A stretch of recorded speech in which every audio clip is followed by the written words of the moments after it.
kilometers southeast of us. I have you in sight. Make a missing descent. There it is!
Welcome. Got a pretty exciting show lined up for you tonight, as well as some more really exciting industry interviews booked.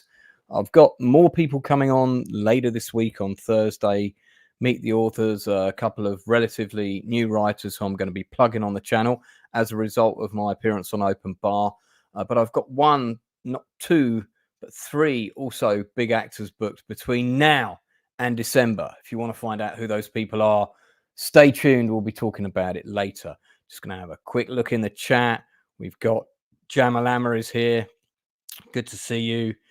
We've got Drew Gordon's here. How are you? I just watched The Longest Day, about 15 minutes or so left. Just got the epic long holiday shot. That was filmed in the the Battle for Ouistreham was filmed in Port-en-Bassin. And if you go and look on Google Earth at Port-en-Bassin and go to the car park and then do a reverse view, you'll be able to see the PO view from the casino. Snorter Poopus is here. We've got Critical. That name sounds very familiar. NPC person. Stiff upper lip or what? Yeah, must be a fan of the Wild Geese. If so, good. You're in the right place. And Dan Candy is here. Good to see you. And there are other people watching. I don't know who you are. Put a comment in the chat. I'll do my best to get round to it. Let's bring in people. My regular co-host is here. Stupenzolicious. How are you? Yo, how's it going? Pretty good.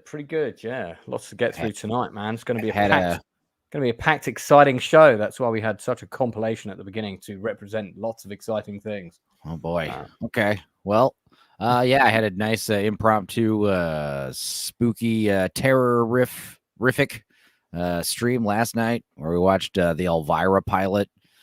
From the Elvira show and some other stuff. So that was fun. What was that, like the original Elvira pilot, or is this a new thing? It was the 80s Elvira sitcom pilot that came right off the heels of the movie Mistress of the Dark that did not get picked up for a show. And everyone in the audience was like, why did this become a thing? This show was amazing. It was just like 30 minutes of boob jokes. Loved it. Well, that was fun. You can never have enough of those. We've got Critical here, who's currently luminous green and now yellow and now red. It's just changing. Man of many colors. Fantastic. Are there spiders in view in the background? I've tried to make it so they're in the dark, Lance. You won't see them. I can see them. If you see anything walk on the inside of the tank, that's okay. If there's something outside of the tank, that's bad. When I went to visit my birth father, he had about 20 of those as well. There was one called Veseptimus, and it was like the size of 2 hands. It was fucking ginormous. Yeah, my biggest one takes up a couple of hands. That's what I heard. Talking of big things, it's the Inside Man. Evening all. How's everyone? Great. Tickety boo. Very good. Good to see you. Lots to get through. Before he gets taken off his break, it's Blue losing. Currently coming to us from inside a bus. Yep, nice and wet too. So pissing down with Blue. Peeing down with in London. Is it rain or homeless people urine that the bus is wet for them? What's the difference at this point? Yeah, it's New York, New Good to see Jersey. you. Good to see you. Well, for those people who are watching who are new, this is our weekly chat show where we try and predominantly recommend stuff that we feel you should watch, or that might be stuff that you might like to watch. Everyone's got different tastes, obviously, but we predominantly focus on stuff. You will notice if you've been following the stuff on the channel that Blue and I did not get around to doing episode 8 of Lord of the Rings, Rings of Power. There's a simple reason for that, which is that I have no interest whatsoever in watching it after episode 7 was possibly one of the worst pieces of television ever made in the history of mankind. It was just indefensible nonsense. And I just don't care. I have no interest in watching episode 8. And I think that's the best way to vote. Don't talk about the show. Don't watch the show. But think of the views you'll get from the algorithm, Lance. No, I'm not going to subscribe to that. I'm not going to subscribe to that. I'm of the view that if we all think the show is that bad, we shouldn't watch season 3 at all. Don't talk about it. Don't review it. Don't give them any kudos at all. Wouldn't that be amazing if when season 3 came out, no one talked about it? There was like a blanket of silence. That's what I suggested we did about The Acolyte, and that didn't work. Well, I wanted to give that a fair shake because I don't like people bashing shit before it's released. I do. Well, that's up to you. But because before they'd seen it, I thought, no, I'm not going to do that. I'll check it out. Somebody's saying R.I.P. Who? Has something happened with Doctor Who? Maybe the show is just over with. It's been, Star Wars is dead. Doctor Who is dead. Marvel MCU is dead. I don't know. Maybe that's what he's talking about, Drew. Yeah. I did not hate Snowpiercer. I thought Snowpiercer was a really good show. Actually, maybe we should talk about that. I love the movie. Never watched the show, though. I didn't see the TV series, but I did see the movie, and I thought the movie rocks, dude. The movie's so good. Yeah, it is. I like the movie. I thought the TV show was also good. I liked it. Yeah, I agree. I had a friend who was in it. She's been interviewed on the channel. Her name is Andrea Ware. She plays one of the jackboots. We talked extensively about how they designed the set. It's a really interesting interview. So if you are a fan of Snowpiercer, you should check that out. It's one of the early interviews. I think she's certainly under number 20. So check the early ones out. She'll be there somewhere. If one of my mods wants to find it, I'll chuck it in the chat. All right, let's get going. We're going to start off with a positive one this week, certainly from me anyway. Most of you probably won't have seen it because my panel are not renowned for their interest in rom-coms, nor am I particularly, it has to be said.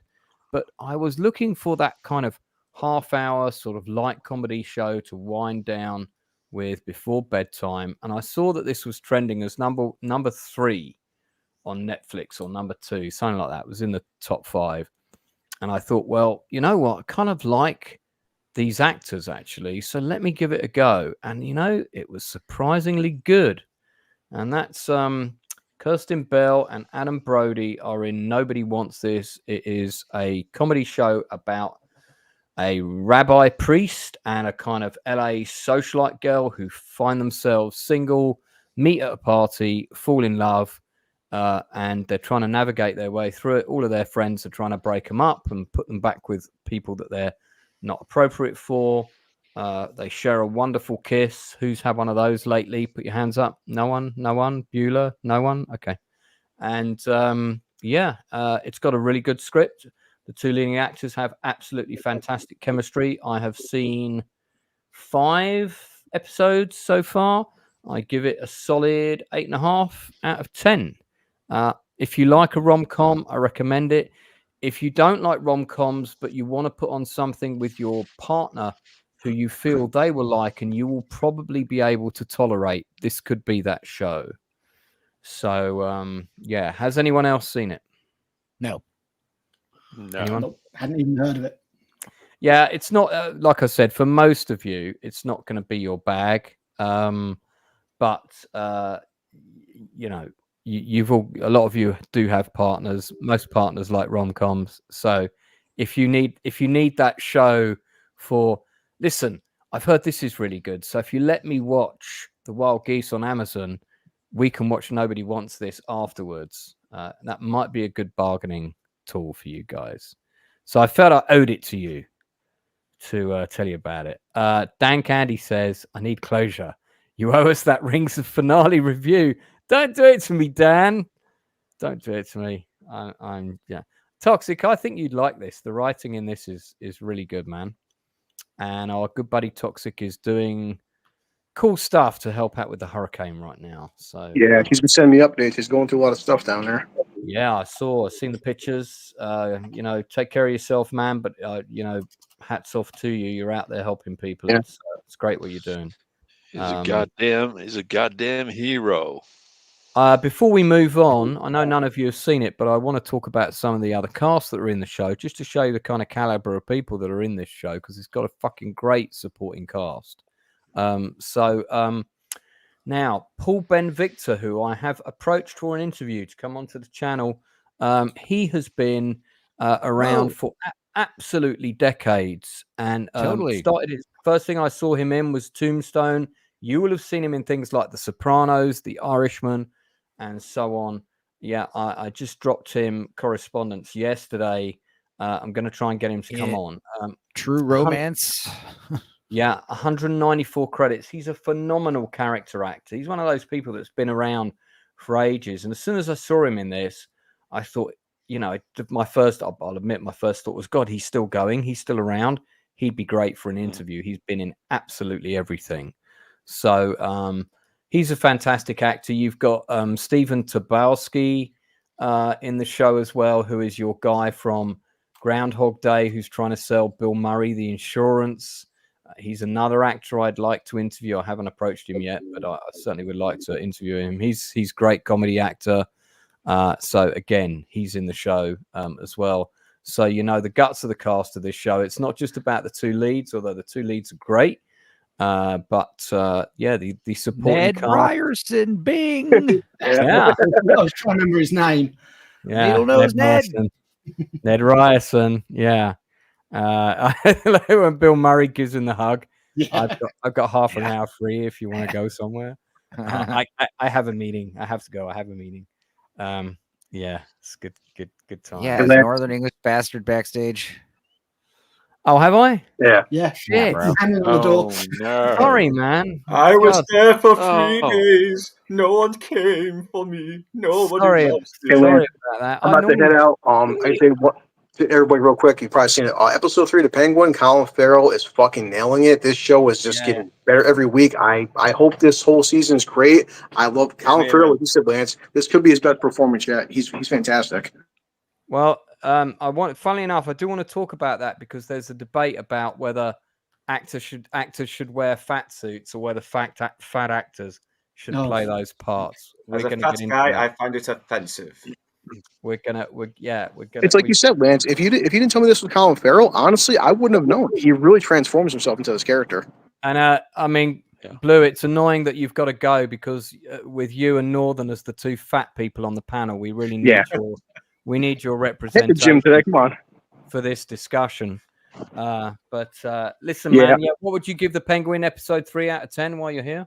Probably like a 9. I mean, I'm not sure. I've watched it again because I kind of watched this morning half awake, but it was just but Colin Farrell and the girl plays the Falcone chick. Man, they got some. Even the kid Victor. Everybody brings their A game, but it's just every episode's been a 9 or a 10 so far. Yeah, I'm with you on it. So they've all been 8 or above for me. Tomorrow I'll try to have my video out. I did get to see Rogue Elements by The Critical Drinker. I actually enjoyed it a lot, and I'm going to work my video. It's almost done, but it was only up for a couple hours on YouTube, so I'm not going to post any footage. But, hopefully Will gets to have his release eventually. But, I thought it was really good.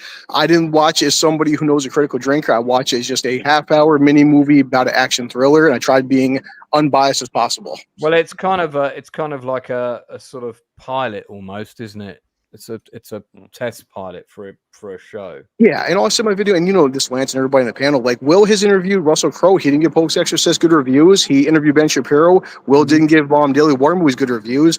If Will wasn't attached to this, I honestly would have liked it with or without the Critical Drinker being attached to it. I enjoyed it. I really did.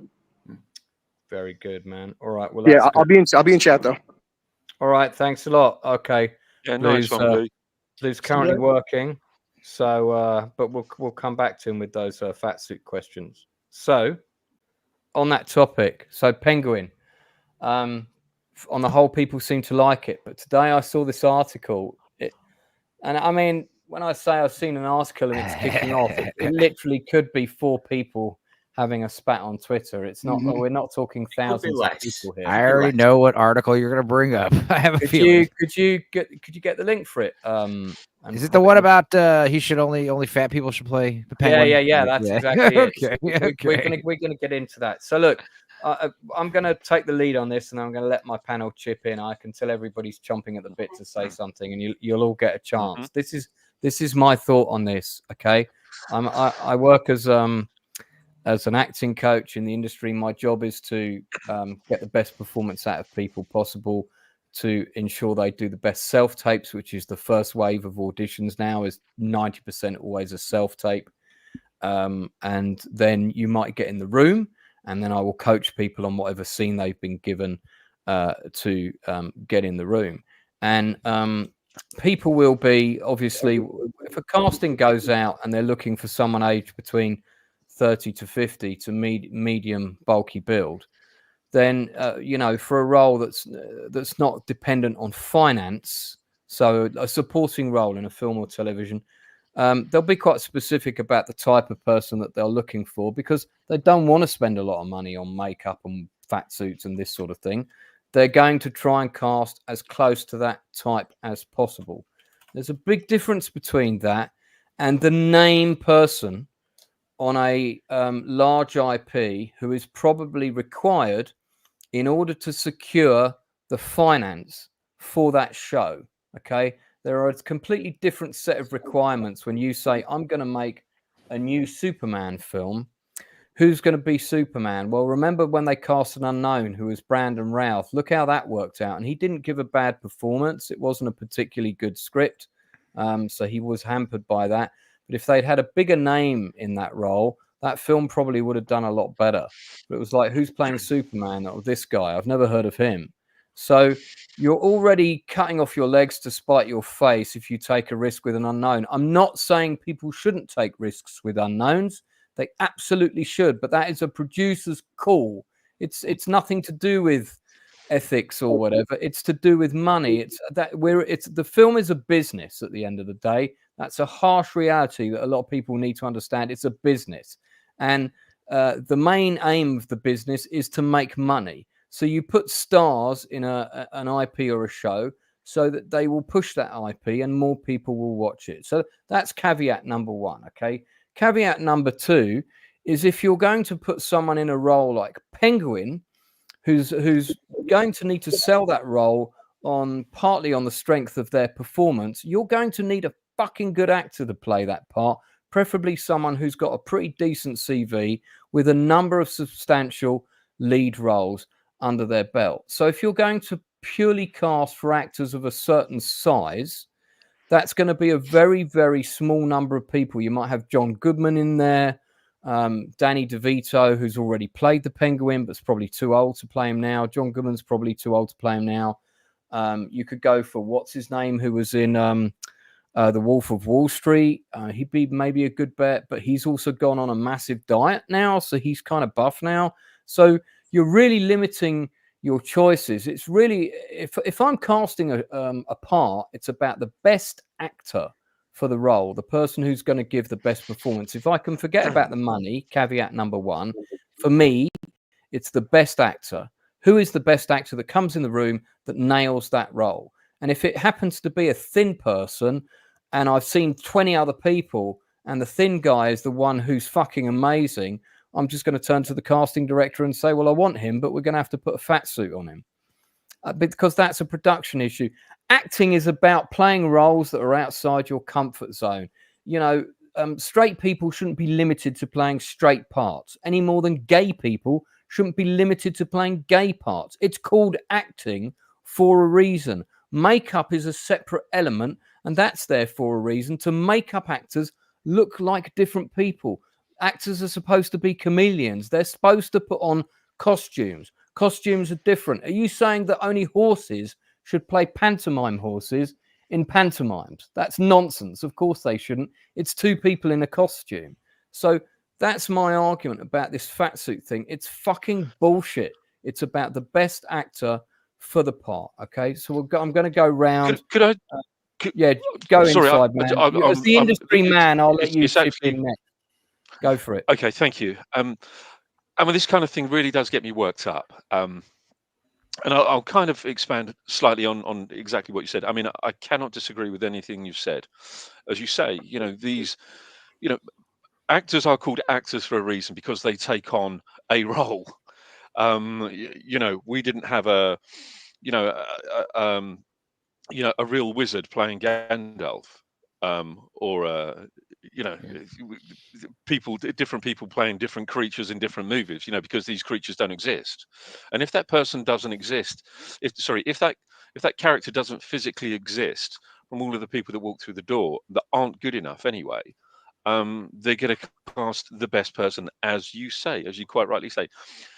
But if they stop doing this and actually cast to type, we are just going to have people playing these roles. We're not going to have actors playing these roles. We're going to have people, because there aren't enough actors of a certain size, because, as we know, there is an awful lot of pressure on actors, both male and female, and everything in between, to try and keep themselves looking a certain way in order to gain those roles, to be cast in those roles. So everyone tries to look as decent as they possibly can. There's no getting away from it that it's a very superficial business, in as much as it's about the image that we see on screen, whether it be TV or film. Everything's about the image. And if actors are, if there are some, let's just say, slovenly actors, that can be cast in these kind of roles. Let's just say large. Okay, look, let me put it bluntly. If there are some fat actors, some big fat actors that want to play these big fat roles, that's actually going to limit them. They're only going to be playing fat roles, and there aren't going to be that many fat roles that are going to be out there for these people. But like I say, if you start casting people that are the precise type for these roles, you are just going to be casting people, not actors. Yeah. And look at Mr. Garrison in South Park. Mr. Garrison was a gay man who became a transsexual lesbian, then back to being a gay man. All right, where the hell are you going to find an actor that fits that kind of profile to play that part? Well, you get an actor who can exactly. You can't get an actor who was a gay man, 10 trans, lesbian, 10 straight gay man again. Yeah. It's ridiculous. Stupenzo, your thoughts? Yeah, the sky's the limit with acting. I always love the best roles for me, or when actors play different ethnicities. You got Al Pacino playing Cuban and Scarface, and a Puerto Rican and Carlito's Way. Cubans loved him. Loved him. Even over exaggerate their accents now because of him. Right. And then the other thing about this, like for instance, specifically Penguin, think about okay, you got a fat guy, you have Larry David's cousin who looks like the Penguin. You have him playing the Penguin. He's fat, old. He probably can't do a whole lot physically. He's used to being on camera, just kind of reading lines. Whereas you got someone like Colin Farrell, who's done action before. He's probably more active. He could do more stuff, more takes, not get winded. But also think about all the doors you're opening for the makeup department. You might get some awards for these makeup artists now. These makeup artists get to the actors and the makeup people get to rub their hands oh, this is gonna be fun, whereas if you just cast a fat person who's playing a fat person, or you got to find a Puerto Rican to play the Puerto Ricans, it's not fun, the idea oh, I got to do an accent, I got to get into the character and speak like a Puerto Rican or whatever, that's fun to actors. That makes the whole thing a craft. Whereas, again, it's just this stifling of the imagination that is insisted upon. I don't like it. I don't care for it. Nobody does, really. Yeah. Look at Billy D. Williams when he was asking about blackface. He's just let an actor act. Yeah. Oh, who was that? Yeah. So, Critical.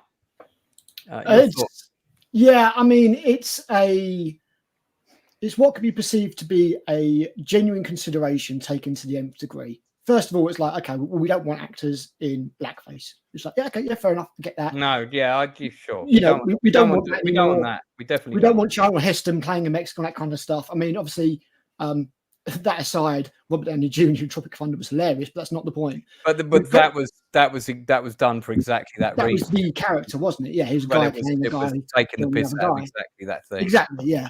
So the problem is, it's been taken to the level where it's gone beyond common sense, and now it's like Inside Man says, you won't have actors because you won't be allowed to act out of your comfort zone. It'll be like, you know, are you this person? So you won't be cast for your skill for acting. You'll be cast on whether or not you fit that particular demographic. And at the end of the day, the only thing that should matter is the performance. Can you sell the performance of that person?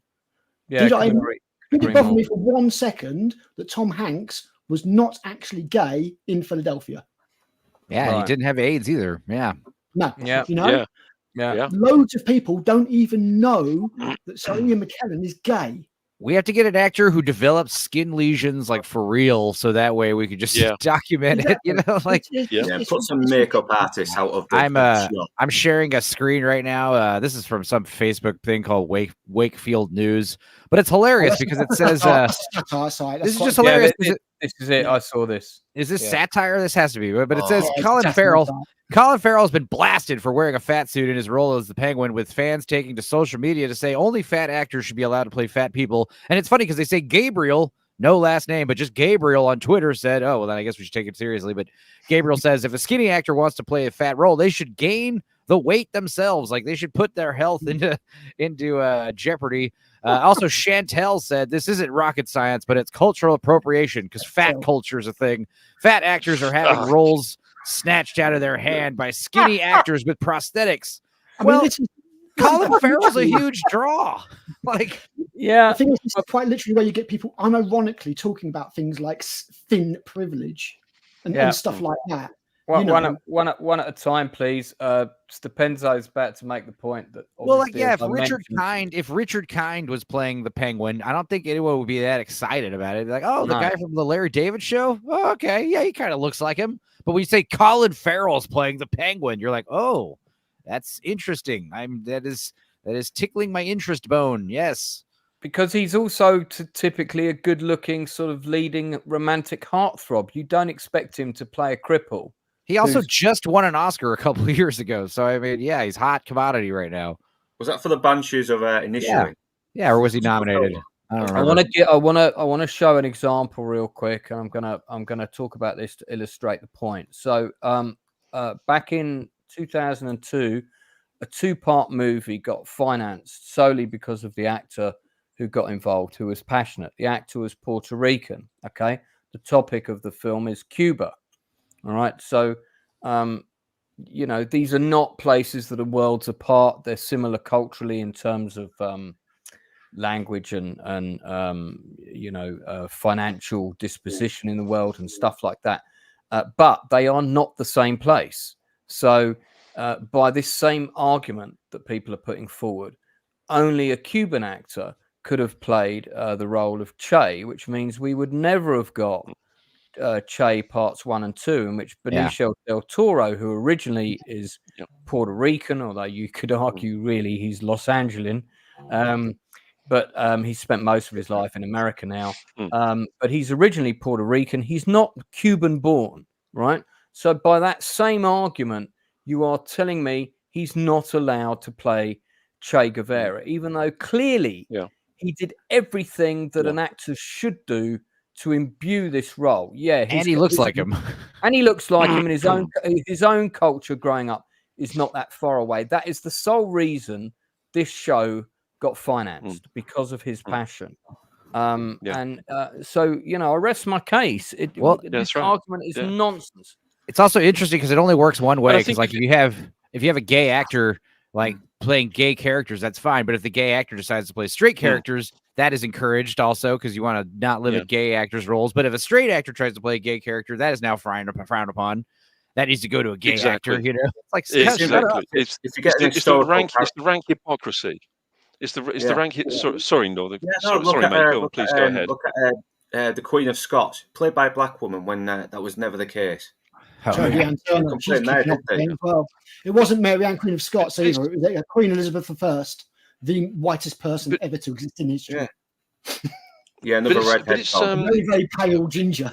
Yeah, I mean, if we're talking about, if these people are talking about cultural appropriation, so we have a German folktale, Snow White and the Seven Dwarfs, that's been done with it. So we have a Danish fairy story, The Little Mermaid, that's had done with it. Exactly, so if we're going to start talking about cultural appropriation, German folklore. It does work both ways. Yeah, it does. This thing does work both ways. It's not a one-way street. It's a two-way street. If you want to get funny about this, then we have to start looking into everything else. It's not just one thing about cultural appropriation, but fat people cultural appropriation. Come on, they're greedy. Yeah, that's stupid. That come on, if you're fucking fat, like, it just gives them an excuse to be entitled for the weight instead of trying to improve on their health. That's it. And this is the thing, like Jonah Hill did lose loads of weight because he did. That guy. And he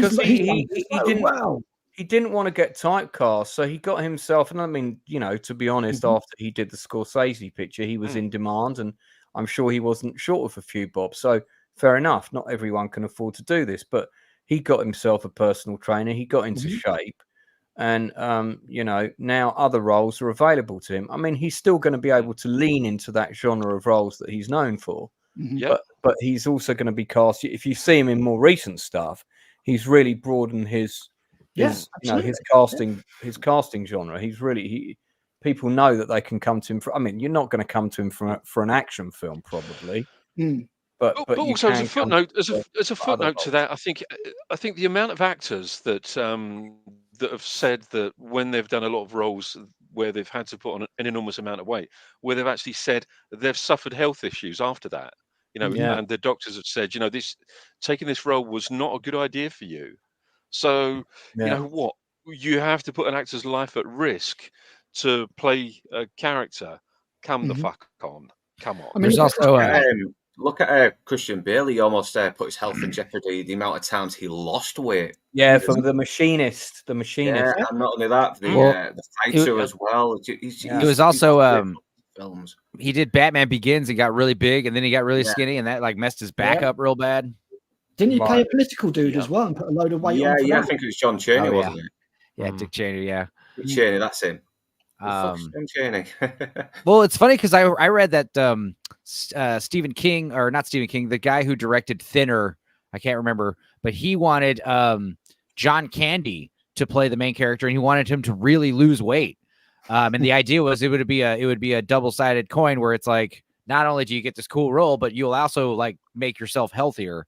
And John Candy decided to turn it down, and then he died shortly after. And they're thinking like, man, imagine if he he did take the role. But still, it's just that kind of stuff where, sometimes, I mean, like Jim Carrey, he wanted to play.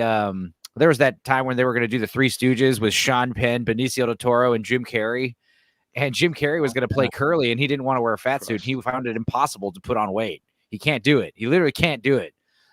Some people are just not capable of, getting skinny, and some people are not capable of getting fat.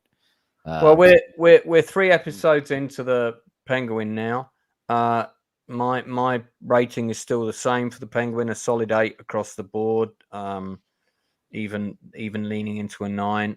Who else has seen episode 3? Not yet. I still only watched part 1. All right, okay. So we'll come back to it next week again. But I know quite a few of you have seen Joker Follow. Yes. So, and opinion on this is pretty divided, I've noticed. Some people love it. Some think it's a masterpiece. Other people think it's a cop-out. Then there's people like me who just don't give a shit. Where do people stand? Stupenzo, you've seen it. I know you. Yeah. I think you were. I loved it. I feel like I feel like it's various degrees of hatred, like disappointment to hatred, and then there's a few people out there that are like, no, this is actually pretty good. Now, I got to say, I thought the first one was good, great. I didn't think it was a master, excellent, or really amazing. I thought it was pretty good. I thought it was a little overblown. This one is not as good as the first one, but it's still pretty dang good. And I thought it was very, like I said, we talked about it a great deal Sunday. It's pretty bold, pretty daring, and I appreciated the artistic choices it gave. And I thought, Joaquin Phoenix still really does the great job. I feel like people are mostly upset about the basic plot. They're not really looking at things like metaphorically or symbolically. And also the other thing is like, you're upset about how they do the Joker kind of dirty in this one. Arthur Fleck, he's not the Joker. Like, he's a moron who doesn't understand comedy, and he's crazy moron basically. And he kills some people. He's not going to eventually turn into the world's greatest, the clown prince of crime. He's not going to turn into that Joker. If you were thinking that he was going to turn into Batman's greatest enemy at the end of this movie, then you were mistaken. And I feel like a lot of people are, upset that Joker kind of gets, a dirty deal at the end of this movie. And it's like, well, this is kind of pretty realistic. When you kill 5 people and get sent to prison, that's usually what happens to people. You don't become this grand, crime kingpin. Usually you just go to jail and either spend the rest of your life there or get executed, or, you get shanked in the hallway, something terrible. But yeah, I feel like most of the people that are really hating this movie, I feel like they are, they're like upset that the Joker didn't do this. But I really feel like they're kind of more in Maury's shoes. Like they want to identify with the Joker, but they're actually more like in line with Murray from the first movie, Robert De Niro's character. Like, I don't know, man. I feel like a lot of the nuance is getting lost on people. But then again, like I said on Sunday, Tony Soprano, the Soprano show ended. A lot of people hated the series finale when it first came out. A few years later, people started to realize it was pretty good. Same thing with Twin Peaks, Fire Walk with Me. A lot of people hated it. You realize, no, David Lynch was trying to say something. I think that's the same thing going on here. I think Todd Phillips, they did something. A big FU to the fans would be just giving us the classic Batman schlock. I think what is a good thing to do to the fans is try to challenge us, give us something a little more nuanced, a little less expected. So I liked it a lot. I thought it was, and I think the hatred, if you didn't like it, that's fine. But if you're hating it and thinking it's a piece of garbage, I don't know, man. I think that's a little bit much. Okay. Well, we have a super chat to read out, and I've got a clip for that.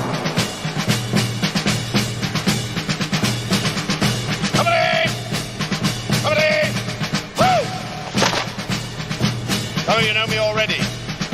Those of you who don't, I'm in for a great big fucking surprise. Those of you who do. So, thank you for a super chat from Blue Collar Loser. You talked about Gandalf and how you only just found out that Ian McKellen was a gay man playing Magneto and Gandalf. Did it ever change how iconic those roles are? Straight actors play gay roles all the time. Yep, and vice versa. Couldn't agree more. And I've met Mr. McKellen.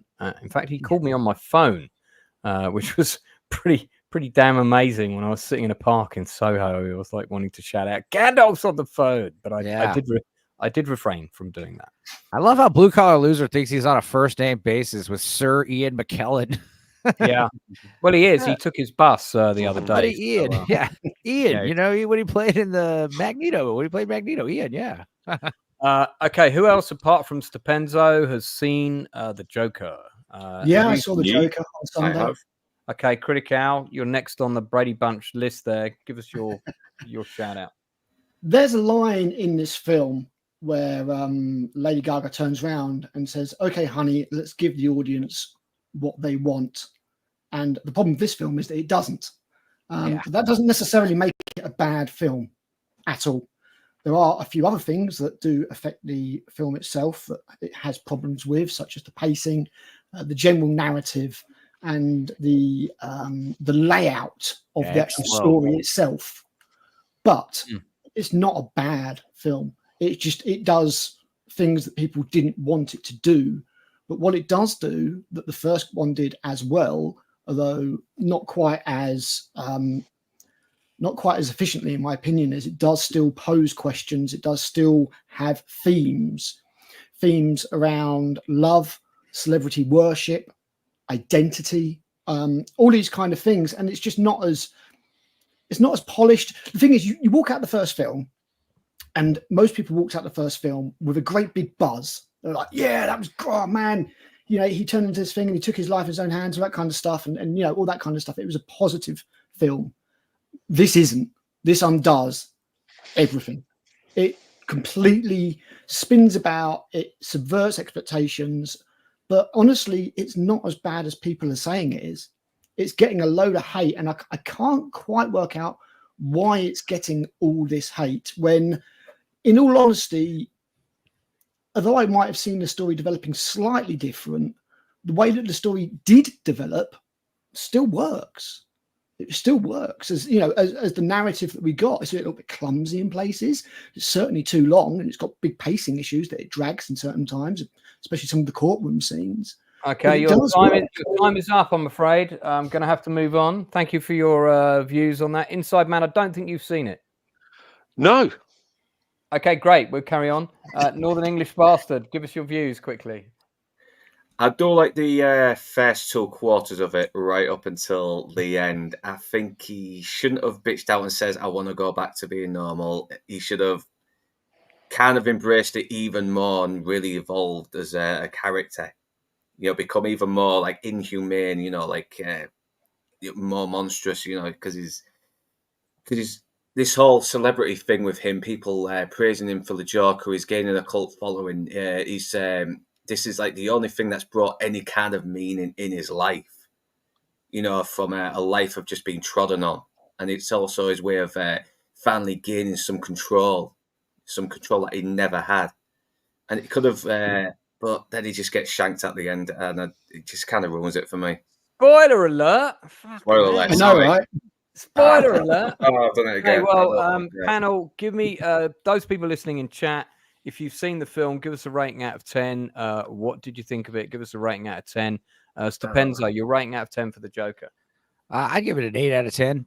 It is slow. It is like, it's not a popcorn flick by any means. It's a courthouse drama. But like I said, it is a Star is Born, basically, just like how the first one was King of Comedy / Taxi Driver. This is a Star is Born plus One Flew Over the Cuckoo's Nest. Okay. Spider, what would you give this out of 10? I can't give it more than a 7. I mean, you've got Rotten Tomatoes going like 33%, but they gave the Marvel 69%. Oh, you know, yeah, it's ridiculous. My review's up on my channel. I thought it was okay. It's flawed. It's compromised, but the hate that it's getting is just absolutely ridiculous. I think the hate is you know, the hate is just the YouTube critic sphere. Hate gets more clicks, you know, hating on something as opposed to just meh something, you know. Northern is supposed to be a grape scene as well, and I did not catch that. And it's supposed to be implied though, but I never really got the implication anyway. Northern, what do you give it out of 10? They do something nasty to him and it breaks him. Yeah, that's it. That's another thing as well. It just breaks him, and it's like, no, he should have become even more frustrated and angrier. That's all right, give us a rating out of 10. 6 out of 10. I agree with Northern Bastard. Okay, 6 out of 10. So we got an 8. We got a 6.5. We got a 7. We got a 6.5 in the chat. We got another 6. So basically, what I'm getting is it's not a bad, but it's not a brilliant film. Sort of overall. Yeah. It's a very crap musical as well because there's no original songs. Have some original songs. None of it's jukebox crap. Yeah, jukebox musicals. Talking of crap musicals, it's time to talk about Salem's Lot. Did we need another remake? Well, we were getting one, whether we liked it or not. This was way worse than Joker 2, for sure. Well, I'm going to talk about it first. First of all, let me say I'm a huge fan of the original Salem's Lot, which is still good. I watched it not that long ago. I have the DVD set. Don't watch the truncated version, which is the version that was released on VHS in the sort of mid to late 80s. Make sure you watch the original 2-parter with starring David Soul and the late great Lance Kerwin, who of course got the same name as me, so he clearly was great. This version, which is on Max, is a tight 2 hours. Now, anyone will tell you you can't tell this story well in 2 hours. There are too many characters. There's not enough time for pace and development.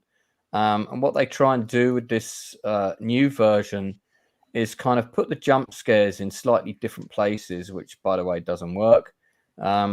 There are some good things about it. It looks nice. I think the town is slightly better realized than maybe in some of the other versions, in terms of this is a town with a lot of people in it initially, and then, you know, that quickly changes.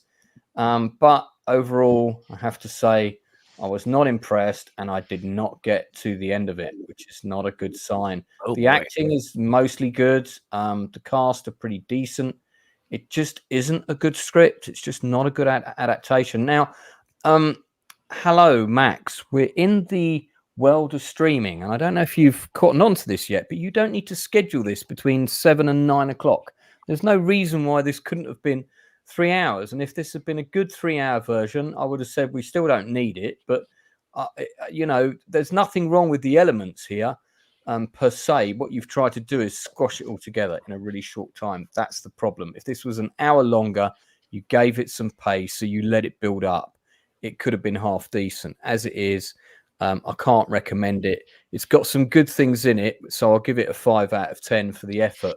But it's not with my recommendations. Depends. Have you seen it?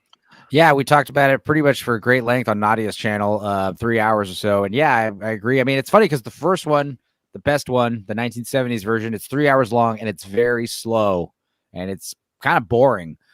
This new one is 2 hours long and it's so rushed. And it's funny because, like, I agree, like, even adding an extra half hour to an hour, maybe you have 45 minutes, you could have made it a really long movie and made it really tight. I've been hearing a lot of people saying it would have been better as a miniseries. I disagree. I don't think everything needs to be 6 hours long. Then it would have been, again, too drawn out.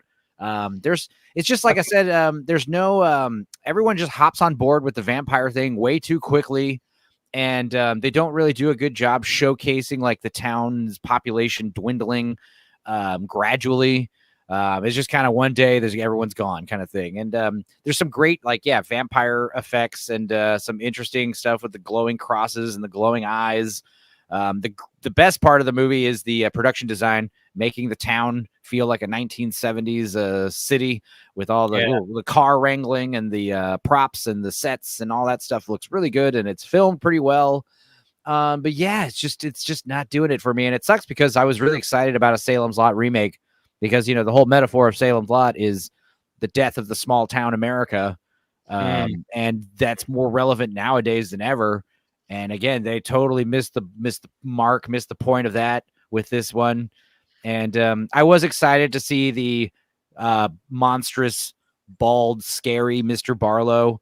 But we're already going to get that with Nosferatu. So I wouldn't have minded if they tried to do the books more accurate, like debonair, posh, English, human-looking Mr. Barlow vampire. Right.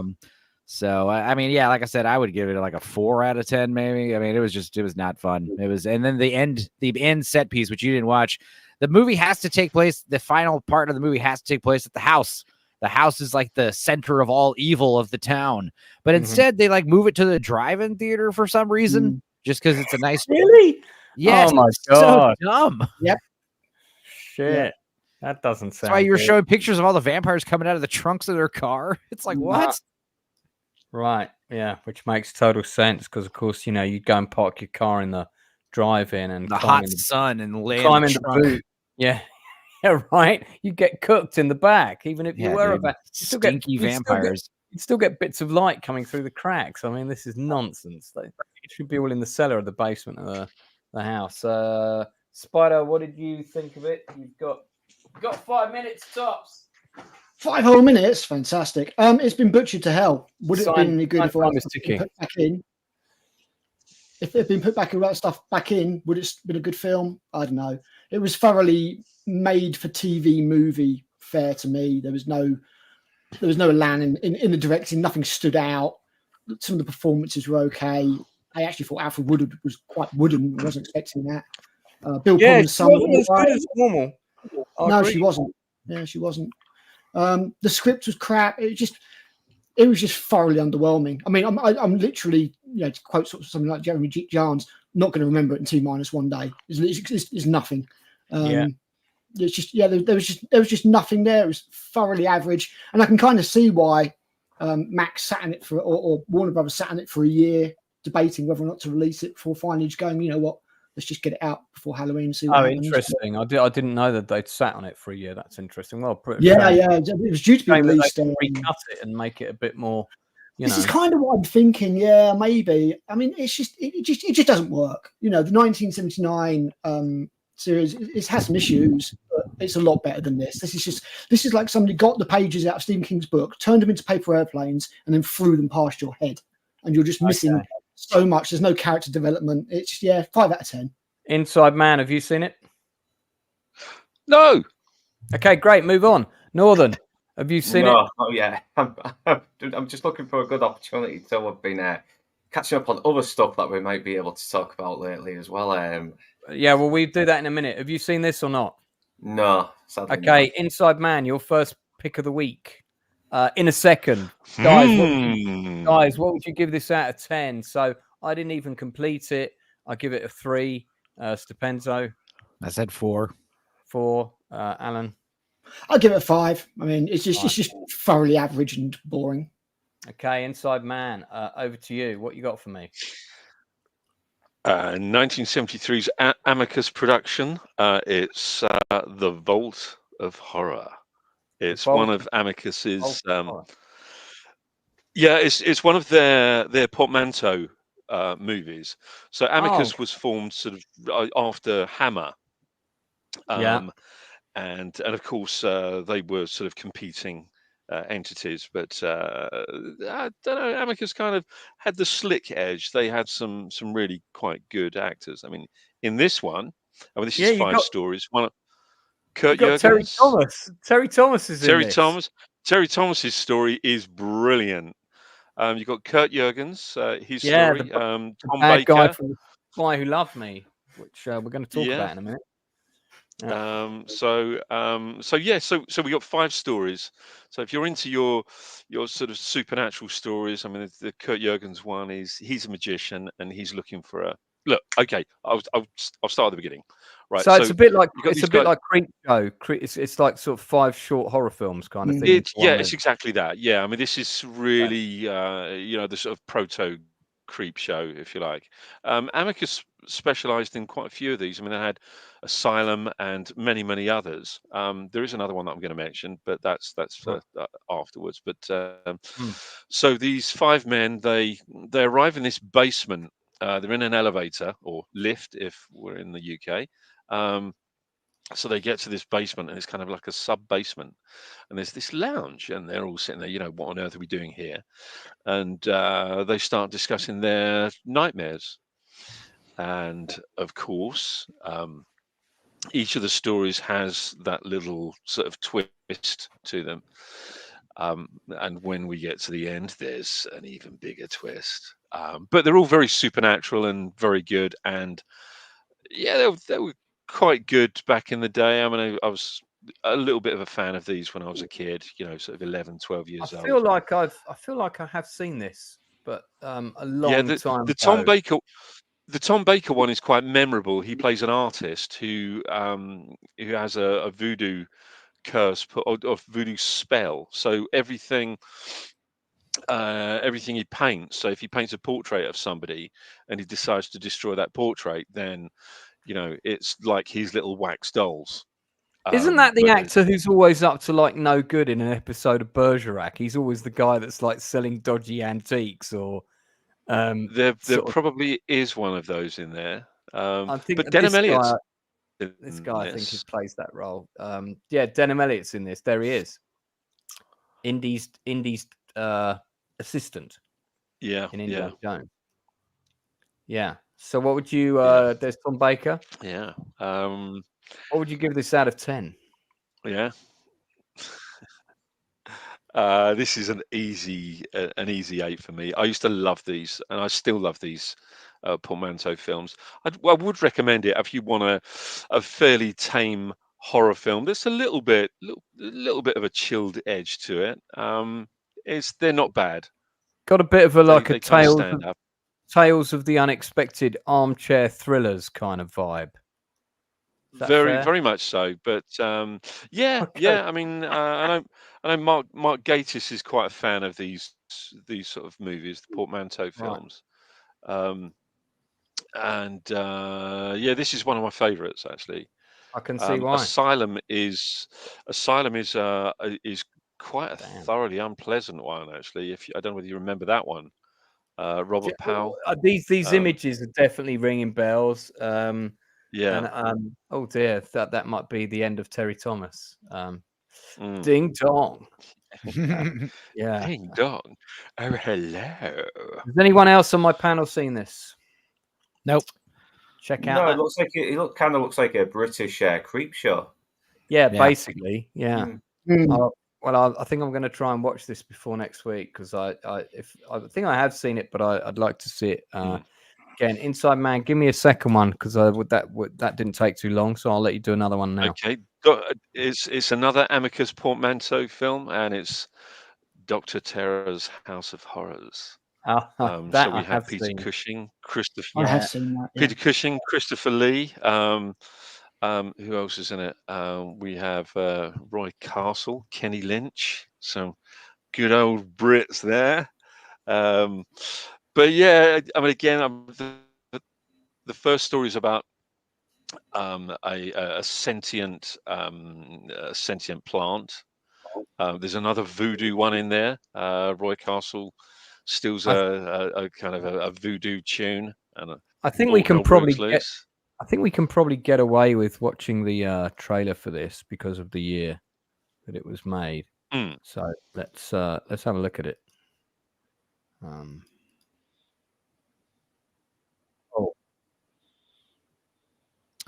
No audio. No, yeah, I just realised I shared the wrong screen, didn't I? We've got no audio, have we? No audio. Hold on. Here we go. Yeah, got to remember to not do that. Some horror. Ooh. Horrors the screen has never before dared to depict. The terrifying horror of man killing vine with a human brain that creeps and kills. The Yes. terrifying horror of the dead, entombed for 200 years, that creeps its way back to terrorize the living. The terrifying horror of a dreaded man called Dr. Terror, who, with his deck of mystic cards, could foretell destiny. Dr. Terror's House of Horrors. The terrifying terror of a man called Dr. Terror with his terrible cards. Yep. You can't beat that. Shook. I mean, they are they are they are quite cheesy, if you look back at them now. But I do have a soft spot for these. I really do have quite a big soft spot for these. Hammer. I saw as that. well. It was on. Do you remember they did that BBC Two horror season? They did it before the sci-fi one. It was probably around 1981, and as part of that season, that was the first time that I ever saw Invasion of the Body Snatchers, the Donald Sutherland one, which is a superb film. And I think it was either every Friday at 9, might have been every Friday at 9 o'clock or something on BBC Two. And this was one of the films. This was one of the films. Invasion of the Body Snatchers was one. Frogs was another one. If you remember that one about the giant frogs. Yeah. There was one about giant white bunny rabbits escaping from a. It was all kinds of like weird shit from the 70s. It was you're right. There was kind of a little bit of a mishmash, and if I remember rightly, I think the week after it was the Incredible Shrinking Man. The week after Invasion of the Body Snatchers. Yeah, that's Incredible right. Shrinking Man. Yeah, because you got what an amazing film. You got the scene with the giant spider in that, haven't you? Yeah. Yeah. I mean that is an incredible film. That's a film that could benefit from a good remake. I'd emphasis on the word good. It's actually who was it wrote that now? I think it was written by the same guy who wrote Richard Matheson, who authored Richard Matheson and Richard Allen Simmons. according to IMDb. Right. And this is Orson Welles narrating. There we go. Yeah, that was another good one. Those horror seasons were always really good. Yeah, there's a scene with the giant cat. It's interesting to note that this is directed by Freddie Francis, who is like one of the most renowned. Freddie Francis. Yeah, one of the most renowned DOPs in the world, directed that.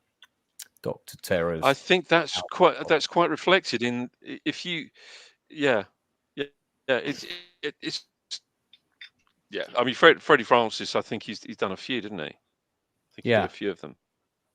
And I think Donald Sutherland's in this as well, right? I thought I saw him briefly. Yeah, there he is. Yes, he is. That's right. Yes, yeah. Donald Sutherland. Yeah, that's There's actually quite a nice little twist to that story, actually. I remember they've this all got one. a little bit of a sting in the tail and all that sort of thing. You know, those little twists. I remember this one. This is the guy loses his hand and the hand like comes back for him, doesn't it? Something like that. The hand comes back for him. Yep. On its own. It's a bit like the hand in the Evil Dead films. It's like creeping around on its own and shit. Some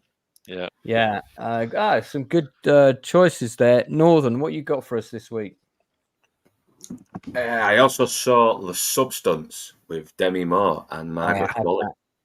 We did talk about that briefly the other week, but not at great depth. So I hadn't seen it then. I have seen it now. This was God, it was a pretty good film. I don't want to watch it again ever. One of the best of the year. Seriously. There is some good commentary on these actresses that take all this plastic surgery and they end up looking even worse than they should. And except this time it's like a chemical, and by the end of the day, it's just like she gets addicted and she becomes this ungodly monster. It's basically a monster movie, like a Jekyll and Hyde thing. It's a really good film, and I really like the scene where she bumps into the old guy who's gone through the same thing as her, and it's like it's taking you a bit at a time, huh? And you know and she doesn't want to admit that that's what's happening to her, but the younger version of her wants to steal more and more time, which has consequences. It's good. Both the actors are great in it. Dennis Quaid is fantastic. Yeah, he's really fun in it. He's such an unapologetic asshole in this, and it was originally supposed to be Ray Liotta, but unfortunately, I think he died before they started production. I might be wrong there though. Ray Liotta would have been great in this part. He was reminding me of his role in Traffic, Dennis Quaid, where he's the cartel lawyer. You know, he just play more bad guys, dude. I mean, he's great. Yeah, and the cinematography, I mean, in other films, it would seem very obnoxious because you always see these very quick close-ups and that are always flashing about. And but here it makes sense. It's in that world where this kind of stuff is kind of like the norm, and it's very obnoxious. It makes sense in the context of this film, and you even get like little shots of him stuffing food in his mouth, and somehow this film makes the most nourishing looking food look disgusting, just look gross, and I love it. I just love how I do that. It's good. It's really good. Who else has seen it? Anyone? Yeah, me. It was great. Yeah, it's on the list. Okay, yeah. Spencer, I know you really liked it. Inside Man, have you seen it? I would say it's Death Becomes Her meets The Fly. If that sounds cool to you, then go watch it. I was just about to say that to Inside Man. If you like your David Cronenberg style body horror, you will love this. It goes all out. Yeah, I would give this an absolutely disgusting 9 out of 10. Penzo, what would you give it? Yeah, 9, dude. It was great. It might be the top 3 of the year, seriously. Yeah, even Margaret Qualley is actually okay in it as well. She's never been my favorite actress, but I've heard she's kind of cool in real life. I don't know, so I've only seen her in this and Once Upon a Time in Hollywood. She was also in that movie. She was also in Kinds of Kindness that we talked about a few months back. Yeah. I'm still kind of half and half on that movie. There's times where it comes across pretentious, but there's other times where it did get a couple of sick laughs out of me. It's I don't know. I'm still kind of on the fence about it, to be honest. Right, okay. I haven't seen that. I haven't seen that one. Yeah. So, Northern, what would you give this out of 10? Yeah, it still has its flaws. I think you don't really get to know Demi Moore's character that much, so probably give it an 8 out of 10. You know, just an 8 out of 10. 8 out of 10. Inside Man, are you back? Time delay. Inside Man. No, okay, he's done his 2 films. He's gone to take a dump, so we'll keep talking. Yeah, so yeah, it is a good film. Not for the faint-hearted, but if you like good horror, I recommend it. Especially body horror. Spider, do you have something you'd like to recommend that you've seen that we haven't discussed yet? I'm not sure about a recommend, but I've not seen many people talk about it. I saw it on Wednesday, I think it was, and that's Hellboy, The Crooked Man. This is the new Hellboy film. The new Hellboy film, directed by Brian Taylor, who's done films like Crank. Oh, yeah. Oh, God, I love that film. It's so stupid, but I love it. Yeah, and he's turned his hand to Hellboy this time around, and he's adapted the book The Crooked Man, which is a fan favourite.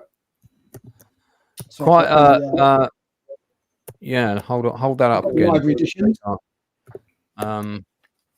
Yeah, hold that up. Okay, hold that. I'll just put. There you go. Okay. All right. Interesting. So this is like the library edition. It's the really nice one with the great big, size artwork and everything. Yeah, I'm a bit of a fan, and I've never really felt that Hellboy worked as a film.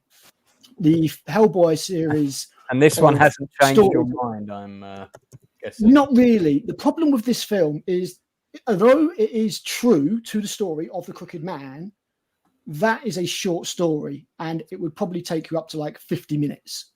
So they've had to cram a load of other crap into it, including some extra characters, to make it a feature film length, including extending the actual climax of the story massively. So some of that stuff works, some of it really doesn't, and some of it derails the story so much that it becomes really clunky and it just doesn't flow. On top of that, the budget for this film was $20 million. So it's got a real low budget. I mean, it's less than like 20 million. That was it.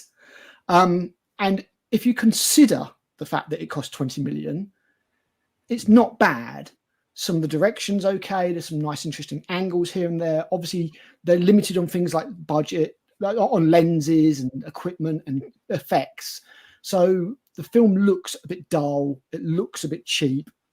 Some of the effects aren't great. Some of it is hidden at night with shadows and stuff.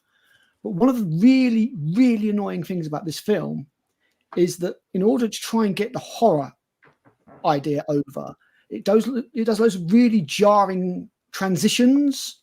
You're like a loud kind of thing, and like the screen blurs, and there's bits like where they're trying to make it scary, like where there's a witch on screen. They blur it all up, and it almost looks like it's been covered with Vaseline or something. And these things just don't work. So it's unfortunate, because if they'd taken out all the extra crap that they put in and just done the story, what you would have is a great pilot for a TV series. Okay. But as it is, with the compromises that they made and the extra stuff and everything, it is compromised. Despite some good performances. I mean, Jack Kesey as Hellboy is pretty good, pretty true to the book. He's a long way away from Ron Perlman, which is unfortunately what everybody's going to compare him to. Yeah, naturally. But what Ron Perlman was in those films was not Hellboy. So not from the books. So, the acting's fine. There's one girl in it, I can't remember her name now, but she plays the blonde witch, and she's having so much fun with the kind of Virginia kind of Alpatio Mountains accent. It's really over the top. And yeah, it's all right. I enjoyed it, but it's definitely got its problems, and some of those problems are of the film's own making, I would say. I like this actor, Jefferson White. I've seen him in a couple of he's fine. Is he good? Yeah. He's pretty good. I mean, he doesn't get to do a great deal. The thing is, as I say, The Crooked Man is actually quite a short story. There's not a lot of it. I mean, that book I just held up, that's The Crooked Man plus other stories. Crooked Man's maybe 40 pages tops. And a lot of that is just, panels of of art and a little bit of exposition here and there. So, I mean, it was okay. It's compromised. It's not going to convince anybody that Hellboy is going to be a film franchise, you know. But it's a shame because I think as a TV series, there'd be a lot of potential for something like this. I'd give it a 6 out of 10. I think its heart's in the right place, but it's compromised by its budget, and a few of the creative decisions that were made, they're not the best. Inside Man, we lost you momentarily, but you're back. Yeah, a little bit of a connection issue. Thank you. No problem. I take it you haven't seen Hellboy the Crooked Man. No, I haven't. I mean, it's just not my cup of tea. I mean, I wouldn't shit on it. But no, fair enough. But then again, I wouldn't see it. So I haven't just not my bag. seen it. I haven't seen it. It's out on streaming in literally a couple of days, I think. America, it didn't even get a theatrical release. It's gone straight to streaming. I think I only watched the first Hellboy movie. I didn't think I saw part 2 or the other one. Yeah, I've only seen. It's pretty good. Part 2 is very fun. It's they kind of know what they are. The first 2 Hellboy movies. Part 2 is very, very Del Toro, and it's got that guy, Luke Goss, is it? Who's one half of the 80s. I mean, Ross, here's a question. great bad guy. Here's a question, right? Why are you uploading pictures onto IMDb, which the film production company will control, of studio character shots against a really poor backdrop where we can see the bottom of the material? What the fuck? What is this doing on here? This is so. This looks so bad. It will cheapen the film. I remember seeing the trailer, thinking it looked kind of fan film. Yeah, it looks cheap. I mean, they've I mean, me, I don't really care if a movie looks cheap at all. I'll watch it anyway. But I'd say it's worth a watch. I mean, like, if you find it on streaming and you watch it, it's like, I don't know, an hour, 40 minutes.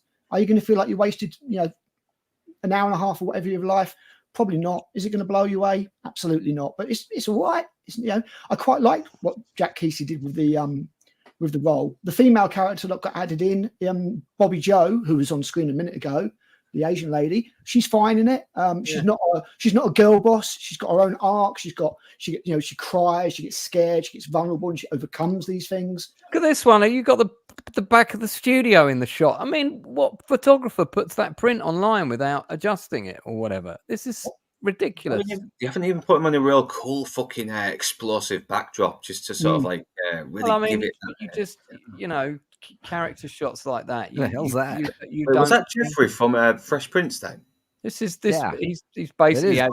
This is his day off. Someone's taken a picture of him and he plays the Reverend in the film, and he's in like full holy warrior god mode. He's really going for it. He's having a great time. Now I want to watch it. I love this actor. He's so good. Give me your rating out of 10. I'm going to give it a 6. It's not horrible. Right. But it's compromised by its budget, and at the end of the day, people are only ever going to care about the Del Toro films. So it's unfortunate. It should be a TV series, not a film. We're going to go into a different section now. We're going to talk about films that were dropped between 1977 and 1979. I'm going to talk through these quite quickly. Today I've been, all week, in fact, and all weekend, apart from Saturday when I went raving. We have been working on my new book, and I have been focusing predominantly today on films I saw between 1977 and 1979. And I'm quite curious to know what my panel would give these films rated out of 10 now. I don't need a big discussion about it, because we've got a few here to get through, so I want to get through these quite quickly. But before we do that, I promised a friend of mine whose picture we put up in the chat before, who's been feeling down. She thinks that she doesn't look good, and I said, "That's bollocks. You look awesome." And she said, "No, I don't. I don't look good." And I said, "Well, I'm going to ask my panel, what would you score on the Nielsen ratings?" So here we go. So this is my good friend Claire, who doesn't think she looks good. What awesome eyes, So Nielsen ratings, please, Stupenzo. Out of 10? Yeah. I'd give her. I don't know. This is. I need to get to know the lady a little better. Yeah, But, we're purely going on the visuals here because that's all women are 10 out of 10 for me. 9 out of 10. Wood Okay. basically. We just wood. I don't know what to say here. She's pretty. Yeah, she's good looking. Good looking. 9 out of 10. Okay, 9 out of 10 is good. Spider. Yeah, 9 out of 10. She looks lovely. Only for you, Claire. Claire. This is not going to be a regular feature. I don't want loads of girls sending me pictures. Northern. Yeah, give it a 10 out of 10. She looks like she's aged very well. Never mind. Inside Man. Inside Man has dropped out again. Oh, has he dropped out again? I hope I haven't offended her and made her feel old. That's clearly an easy 10. An easy 10. Oh, an easy 10. You've got a bit of a lag, Inside Man.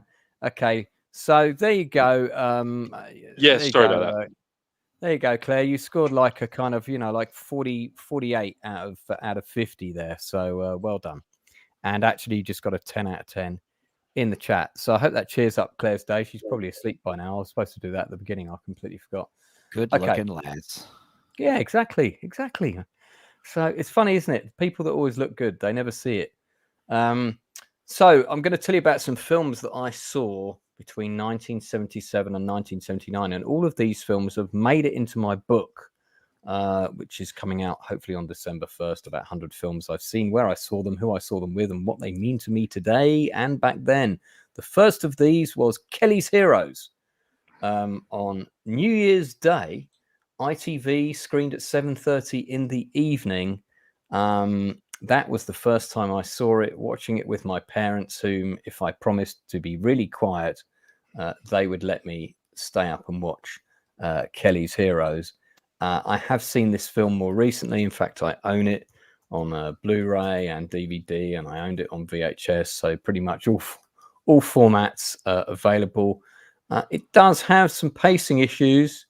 This is also the film that introduced me to Clint Eastwood. It was the first time I had ever seen Clint Eastwood in a movie. And after this, I followed everything that he'd done. The main reason I watched it was because Telly Savalas was in it. This was also the first time I'd seen Donald Sutherland in a movie. I give this a solid 9 out of 10. Stupendo. What, Kelly's Heroes? Yeah. I mean, it's like a 9 out of 10. It's a damn classic. I don't know. I should all rewatch it though. Yeah, Alan. Yeah, absolutely. Yeah, 9 out of 10. It's a classic. Northern, have you seen it? Yeah, it's been a while since I've seen it though, but I do love it. I do enjoy Donald Sutherland as this kind of proto hippie guy, and I do like Don Rickles as well as this guy who's kind of always complaining all the time. But it's a very fun little World War II little caper, and Telly Savalas always good. The guy's always good. I need to watch it again though because it has been a while, but I do enjoy it, and it's one of those World War II films that are basically just not very realistic, but you don't care because the characters are just very fun to watching them interact with each other. It's just a joy to watch. Inside Man. And one of my favourite films of all time. So it's an easy 10 for me.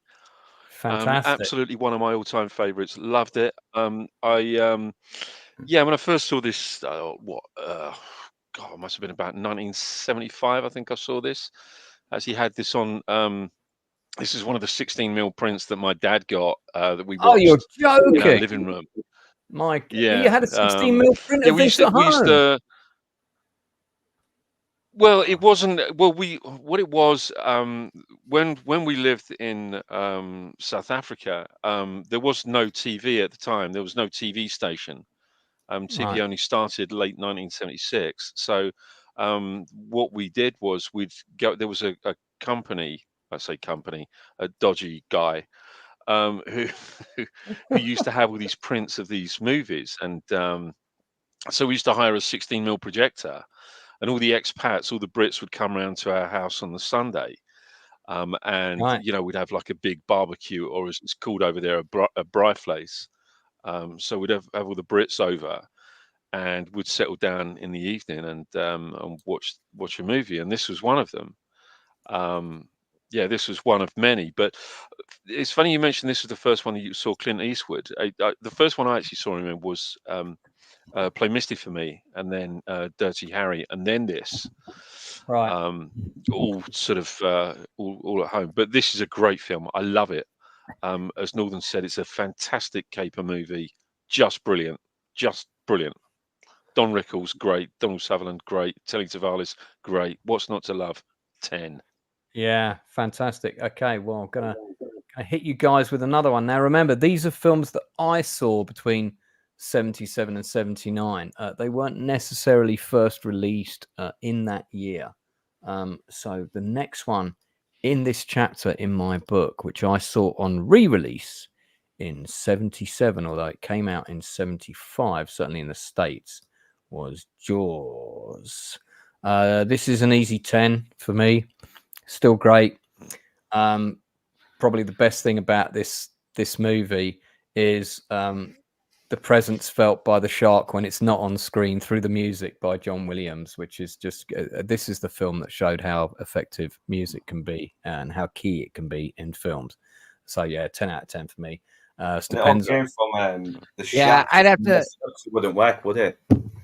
Yeah, I don't give 10s out. I mean, it's definitely easy 9. It might get the 10 though, because I mean, it started the summer blockbuster trend of the 70s, and Steven Spielberg. I read about that actually. Steven Spielberg became. I mean, technically, The Exorcist did it first but that was like a Christmas blockbuster.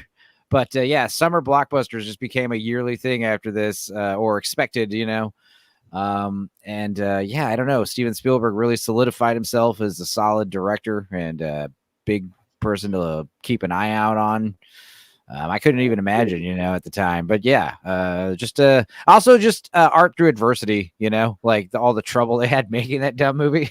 Yeah, and they pulled the fact that they pulled it off. You know, it's like Jeff Goldblum in Jurassic Park. Like, you did it, you crazy bastard, you did it. Spider, what? I take it you have seen Jaws. Yes, yeah, I actually read the book first. Can you believe that? Funnily enough, so did I, because my dad had it, and I wasn't old me enough too. to see it in 75. So I also read the book first. It's so different as well from the movie, because Hooper's a bit of a dick as well. He's like boffing Brody's wife behind his back, and he dies in the book. I was going to say there's a lot more hanky panky in the book as well. It's a bit like, oh, this. Yeah, and there's mafia connections with the mayor, and that's why he's keeping the beaches open. Yeah, but there's a lot more to it. But I mean, to be fair, the screenplay was developed the way it was for a reason. That stuff wouldn't have necessarily worked in the film. It's a 10 all day long. I don't like to give out 10s, but this is just one of those films. You might be giving out a couple more. Okay, so Northern, out of 10, mate. What would you give it? I give it a good 9 out of 10. It's an absolute classic, and I used to watch this tons as a kid. I had a right obsession with sharks after this. Oh yeah, totally. Inside Man. Yeah, again, I mean, I saw this at the cinema. I was 8 when this came out, so I saw this at the cinema at the time. Me and my sister, packed house in downtown Pretoria. It was a cinema called the Oscar. And then when we got home, after our parents had picked us up after they did the shopping, we badgered our parents to go and see it at the drive-in movie theatre. So we got to see it again the same night at the drive-in movie theatre, and we went to see it another 2 times at the drive-in. Scared the shit out of me. Absolutely love this film. One of the best films ever. I mean, it's as perfect a film, I think, as you can possibly get. It's beautiful. It looks like it was made yesterday. Incredible. Incredible. Biggest jump scare in the movie doesn't involve the shark. It's the body coming out the bottom of the boat, the eyeball floating out. Which was filmed afterwards. That bit is the biggest. I'll never forget. The whole cinema, literally like a wave at a football game, just all like went up out of their seats, and popcorn went fucking flying everywhere over people's heads, and I'll never forget it. That's the first time I'd seen. I write about this in the books. The first time I'd seen an audience get scared. Fantastic. I also saw that same year on a Sunday afternoon, I saw this film, Mysterious Island, which was actually made in 1961. This is the one with the big giant crab in it that Ray Harryhausen did. It's not directed by Harryhausen. Who else has seen it? Not I. No, but if it's got some cool stop motion monsters, I will happily watch it. I don't think I've seen it. Herbert Lom plays Captain Nemo, and I actually really like his sort of rendition of Captain Nemo. You've got a big stop motion chicken in it, you know. What more could you need? God, these are so cool. I really wish movies would bring them back. There's Percy Hobart, British character actor who was also in The Wild Geese, among other things. There's the giant crab. So I was watching this in the afternoon, and it's a very clever film because it starts off as an American Civil War movie, and I thought I was just watching a war movie. And then they manage to escape in this weather balloon. They end up on this island. Next thing you know, they're fighting this giant crab, and I was like, "Oh, this is cool." And then my friend, I talk about this in the book. My friend from school who was watching it with me was like, "Oh, I've got one of those at home." And I was like, you haven't? And he said, I have. His parents dropped me. My parents dropped him off, so I went with them. And he said, wait a second and I'll get it for you. And he ran upstairs and he came down with this absolutely massive plastic crab. And it was because his father worked at Pinewood. He'd picked it up off a set for an undersea scene. So it was like a huge crab that I basically ended up with. Which was kind of fun. Well, that's when they're eating the crab claws, isn't it? It's a good film. It's, it is of its time. I give it a solid 8, but it is fun, and I really enjoyed it. And you got some kind of cool creatures. There you get this big kind of whatever you want to call that octopod thing. But yeah, a lot of Ray Harryhausen stop motion. Animation in it, and I saw this before I saw 20,000 Leagues Under the Sea, which is the Disney classic, which was made 6 years before this, and that I saw on re-release at the cinema, I think a year after this. So there you go. There's another one. I think only Inside Man's seen it. Is that right? Yeah, I've not seen this. Yeah, it's a great film. Love it. What would you give it? Absolutely love this film. But you can't go wrong with an easy 8. I mean, definitely an 8. I mean, and that's for really Ray Harryhausen, But it's good. Yeah, you're right. Herbert Lom was great in this. So just to be clear, I'm just selecting a load of films that I personally saw for the first time between 77 and 79, and this was screened on TV in 1977 in the UK. Probably not. I don't think there was a big blockbuster 76, but 77 would have been Star Wars, and then I'm coming on to that. That's coming up. Okay. Wow. Also, we have from 77, The Spy Who Loved Me. Oh, come on! I could talk about that all day, man. We're going to do a different stream about that. I'm hoping to have one of the people who worked on it come on. If it's Caroline Munro, I mean, mate, that's a whole other conversation. This is my absolute favorite Bond movie of all time. Roger Moore is not my number one Bond. I don't think he's the best Bond, but he was the best Bond for the job at the time. He's not the closest to Ian Fleming's Bond. Both Connery and Brosnan beat him in that respect. But as an overall best fun action Bond movie, this for me is number one. I saw this at the cinema on the opening week with my parents in 1977. It was the first time we went to the Kingston Granada, which I would later work at. Again, I cover all this in the book.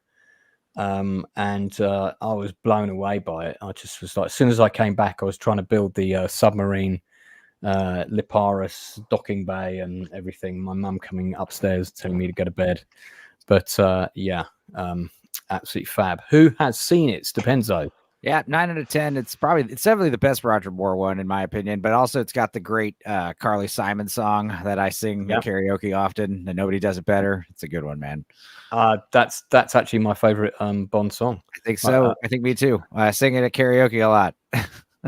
I know most people think Goldfinger's the best song, and they're right in a way, but I prefer the Carly Simon one. Alan, have you seen it? Yeah, of course. Yeah. I've seen all the Bond films. My dad loved them. My dad loved James Bond. And I say loved in past tense because he didn't like the new ones. This is probably, for me, like the archetypical James Bond, I think, film. It's just got everything in it, it's got... This is the one with the Lotus Esprit that turns into a submarine, isn't it? Correct. Yeah. Awesome film. It's 9 out of 10. I loved it. Roger Moore's, on like peak performance here. Before he started getting to the age where it's just sort of like, maybe you want to hand it over, and it wasn't as silly as something like Moonraker, but still had loads of fun in it. I think this could be an archetypical Bond film, to be honest. Northern. Yeah, come on, 9 out of 10. It's almost the perfect Roger Moore Bond. It's got the tongue-in-cheek humour, yet it's got the serious moments, and you do have a very good epic battle. And thankfully, it strays further and further away from the original novel, which was just set in a hotel and was more about this woman that had this very sordid past of being sexually abused, and James Bond doesn't even appear until the end of it. So, most of the novels don't bear any resemblance to the movies. But this one is really, really distant from the novel compared to the others, and it was a smart thing to do because it's just the right amount of fun, and it's kind of silly, but at the same time, it doesn't go too over the top the way Moonraker did, and it's one of my favourite Bonds. It's up there with License to Kill, GoldenEye, and Goldfinger, and From Russia with Love. Yeah, I couldn't agree more. Inside Man. Yeah, definitely one of the best Bond films. Definitely, I mean, one of my favourites. Again, same as you, Lance. I mean, saw this at the cinema back in the day. Just terrific. Just really, really terrific. I mean, probably like you. I mean, I owned all the cars. I had all different size versions of the car. The Corgi Lotus Esprit. But yeah, fantastic film. Real kind of action packed, proper, action movie. And it also has one of my favorite pieces of Bond music as well. Not just Nobody Does It Better, but I like the Bond 77 theme as well during the ski chase. I think it's absolutely the disco fantastic. Bond theme. Well, should we have better stop it there?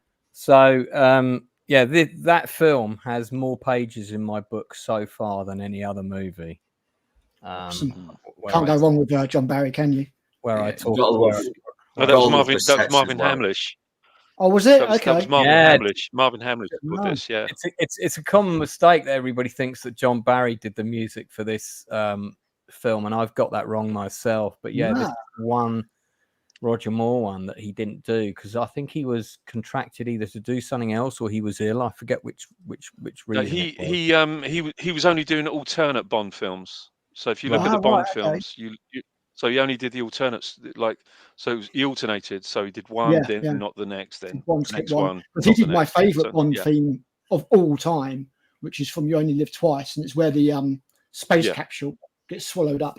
That's brilliant. Great. Spyro Love Me does actually take a lot of the plot points from You Only Live Twice. Yeah, it's basically it is. It's basically this is one of the ship that follows the submarines, isn't it? Yeah. And it's funny, actually. It's funny. Northern mentioned something about the the story of Spy Love Me being really far removed from the actual book, and there is actually a reason for that. And the reason was that when the rights for Bond were sold to Eon, that Ian Fleming had insisted that the only thing that they could use was the title, that they were not to use or adapt the actual story at all. So it was under Ian Fleming's insistence. Apparently, Ian Fleming hated the book as well that he wrote. He's because Bond's only really doesn't really show up until the end. The rest is just about this poor girl who's been. Yeah, it's a weird book. That's it. I know.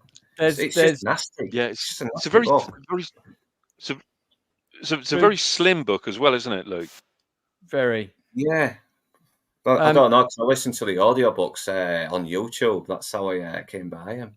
Drew Gordon says Moonraker is underrated. I've got to tell you that there's a big issue with Moonraker, and that is that if you look at the space shuttle that the Americans launched to take out Drax's thing, and when they go to do the EVA with the men in the back, there's only room for about 16 guys in the back of that shuttle, and that's pushing it. Really, realistically, you probably could fit 10 guys, because, you know, spacesuits are big, you know, and there's actually a shot of them all in it. And then it cuts to this shot of them all moving through space. And in the moving through space shot, there's like 40 guys. So what's going on there? Is there a second shuttle that we didn't know about? Is there an underside compartment that we can't see? Fuck off. So that's just nonsense. They just like... Although I do happen to agree with Drew, actually. I think it is underrated. I mean, I loved it when I first saw it at the cinema on its release, and then I grew to loathe it, and now I've kind of got a little bit of a newfound appreciation for it. I kind of quite like it because of its oddness. It's you know, it's a Bond anomaly. It's a lot of fun. It's a lot of fun. Yeah. I like it more than any of the Daniel Craig ones. So, which I just don't disagree really with get. that. Well, I think that might be the few yeah, times where I I think the book of Moonraker is better than the movie. Well, I'll tell you what, we're going to have a Bond hoedown on this. We're going to have a Bond hoedown on this channel. We're going to do a Bond special, and we'll see what is the ultimate Bond and Bond Fantastic. film. Count me in, man. Count me in. Could talk about I James will Bond for absolutely. years. Now, I made the point to find the original poster from 1977, not the later one. Of course, this was the other. This was a small film. Small independent film in 1970. Most of you probably haven't seen it, but it did quite well locally at my cinema.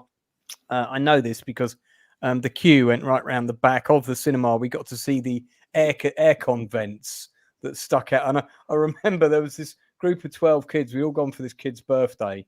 I talk about this in the book.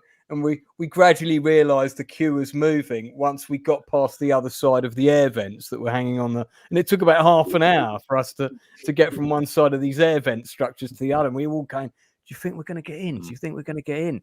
And the kid's dad who was taking us all, a guy called John Escrit, who used to drive speedboats and was friends with this other kid's dad who was there, who Simon Turk, who did all the boats for the Bond movies. He basically went and had a word with the box office, and I think he slipped them some money to make sure that they held tickets back for us so that we got in, because pretty soon after we got in, they didn't let anybody else in. So something happened there, and we managed to get that, and they'd actually held us some seats together. Some usher had held some seats for us so we could all sit together, which of course it was all free seating back then. So a few fivers changed hands, or English £1 notes, probably more realistically. But yeah, this came out in the UK in December of 77. My American panelists would have got it in the summer of 77. It went on wide release in the UK actually in early 78. It was London that got it for Christmas of 77, and then the rest of the country didn't get it until January and February. I got to see it about 7 times in those 3 months. Of course, it's gone on. We won't talk about the various bastardization spawnage that has occurred since. But yeah, I mean, this was the film that changed everything for me. Definitely was. This film and The Spy Loved Me were the two films that cemented my quest to become a film director, even at that age, because I could see how the audience were drawn in and emotionally charged by what they were watching on the screen, and then how buzzed they were when they came out. And I thought, I want to create that effect for somebody. I want to tell a story and have people react like that. And that I saw that with both Star Wars and The Spy Who Loved Me, because there were big reactions in both of those films. Like when you get the Union Jack, when Bond skis off the top of the mountain, massive applause, massive uproar in the cinema. You know, everybody's suddenly very proud to be British. I'd never seen that before. That didn't happen when we went to see Bedknobs and Broomsticks, you know. So yeah, so these were two iconic movies for me of 77. So hence the theme. I was not old enough to see Rocky, which was also out, but you know, wasn't considered to be a children's film really. I was very young when I went to see these, very young, much younger than Inside Man.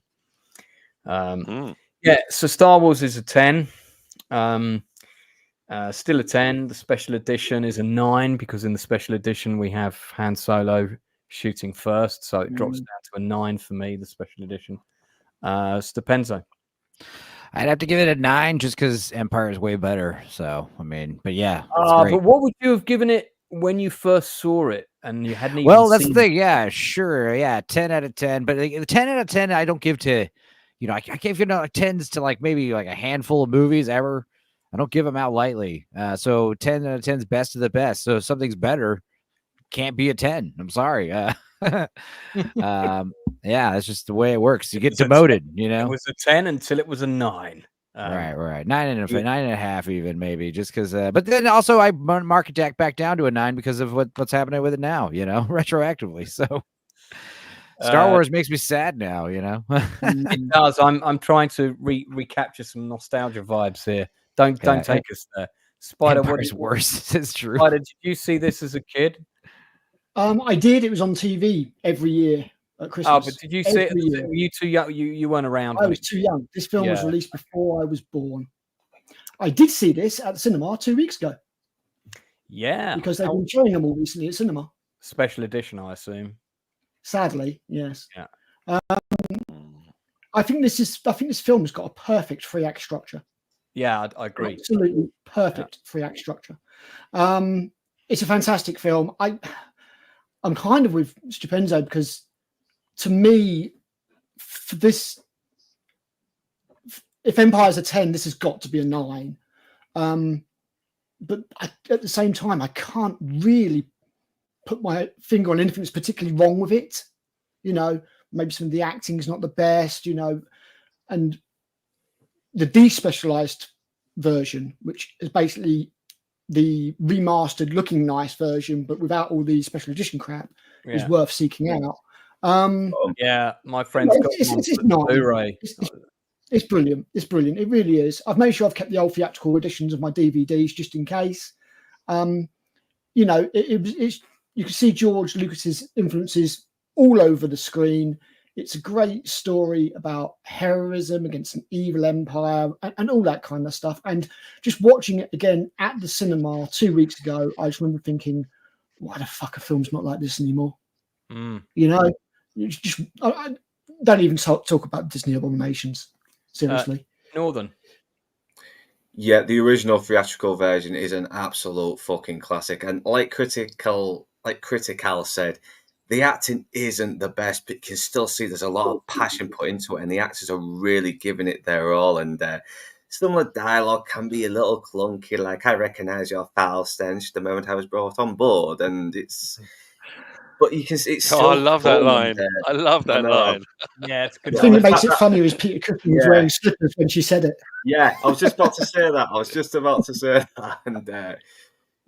And you got Han Solo who's like this. Just this sort of like maverick arsehole who's in it for himself. I mean, even when Luke says, we need to rescue the princess, they'll kill her, he's like, better hair than me. And he still manages to be such a likable guy. And it makes his redemption so much more fulfilling once he actually saves Luke's ass from Vader trying to blow his ass into space. And I love it. It's and it's such a stupid thing that they just tweaked it to make it look like Greedo shot first and Han somehow does the laser. It's like, no, terrible. Yeah, that's part of his character. That's right up there. That's right up there with the walkie-talkies in ET. Yeah. The whole reason ET makes the kids fly is because they've established earlier when he's watching television that he realizes that guns kill people. And then he sees the shotguns being cocked, and that's the reason he makes the bikes fly. Not because he sees radios. It's so fucking diabolical. I know. Plus, Greedo was about to shoot Han Solo anyway. He says, I've been looking forward to this for a long time. Han had got the bloody drop on him. Yeah. Yes, of course you have. Boom. And it makes him always. It makes him 10 steps ahead as well. It makes him not. It Yeah, makes him smart. Making it. He recognizes the situation, and he makes the first move before anyone else does. Yeah. And it ruins his He character. wouldn't take chances. It doesn't stop him from being a hero. It doesn't stop him from being a hero. We'll debate that no further now, because that's a topic for a whole other stream. Inside Man, quick words about Star Wars. I've never seen it. Never seen it. I've never seen it. You know, is it any good? No, it's a classic, isn't it? I mean, it's it's overrated. But yeah, I mean, I would have saw this luckily in the summer of 77. And then when I got back to the UK in March 78, nobody had seen it. So I was telling my cousins about it, and all my cousins were saying, no, you couldn't have. Well, I did. Cut long story short, one of my all-time favorite films. I kind of made a point when I was out in North Africa to visit all of the locations of this movie as well. So I managed to get to all the various locations in Tunisia. So Tunisia, wasn't it? Yeah. I think they all nearly died on shoot, didn't they? Got really ill. I beg your pardon? I think they all nearly died on the shoot, didn't they? They all got really ill. Well, I know there was something on the side. It was definitely in Raiders, but yeah, there was a few storms and everything. Yeah, was the heat the problem? But it's it's a great. I mean, my if I'm totally honest, my Star Wars fandom really sort of starts with A New Hope and ends with Empire Strikes Back. That's it for me. I can't. I mean, even going beyond that, I'm not really. But you just like that the Empire wins, basically. Yeah. Lucas that's how I like it. Perfect. Yeah, Leave it there. that's right. Okay, my favourite line in the whole movie has got to be, "But I was going into Tachi Station to pick up some power converters." Have you seen the? I think it's Family Guy or I forget that other show where they do a riff on that, and he goes to Tashi Station, and the power converters are like these three strippers, robot strippers at a bar, and they're Family Guy Blue Harvest. They're called the power converters. This is great. Is it? Yeah, the fucking Admiral Akbar cereal advert made me fucking. No, that's you're right. It's a Robot Chicken.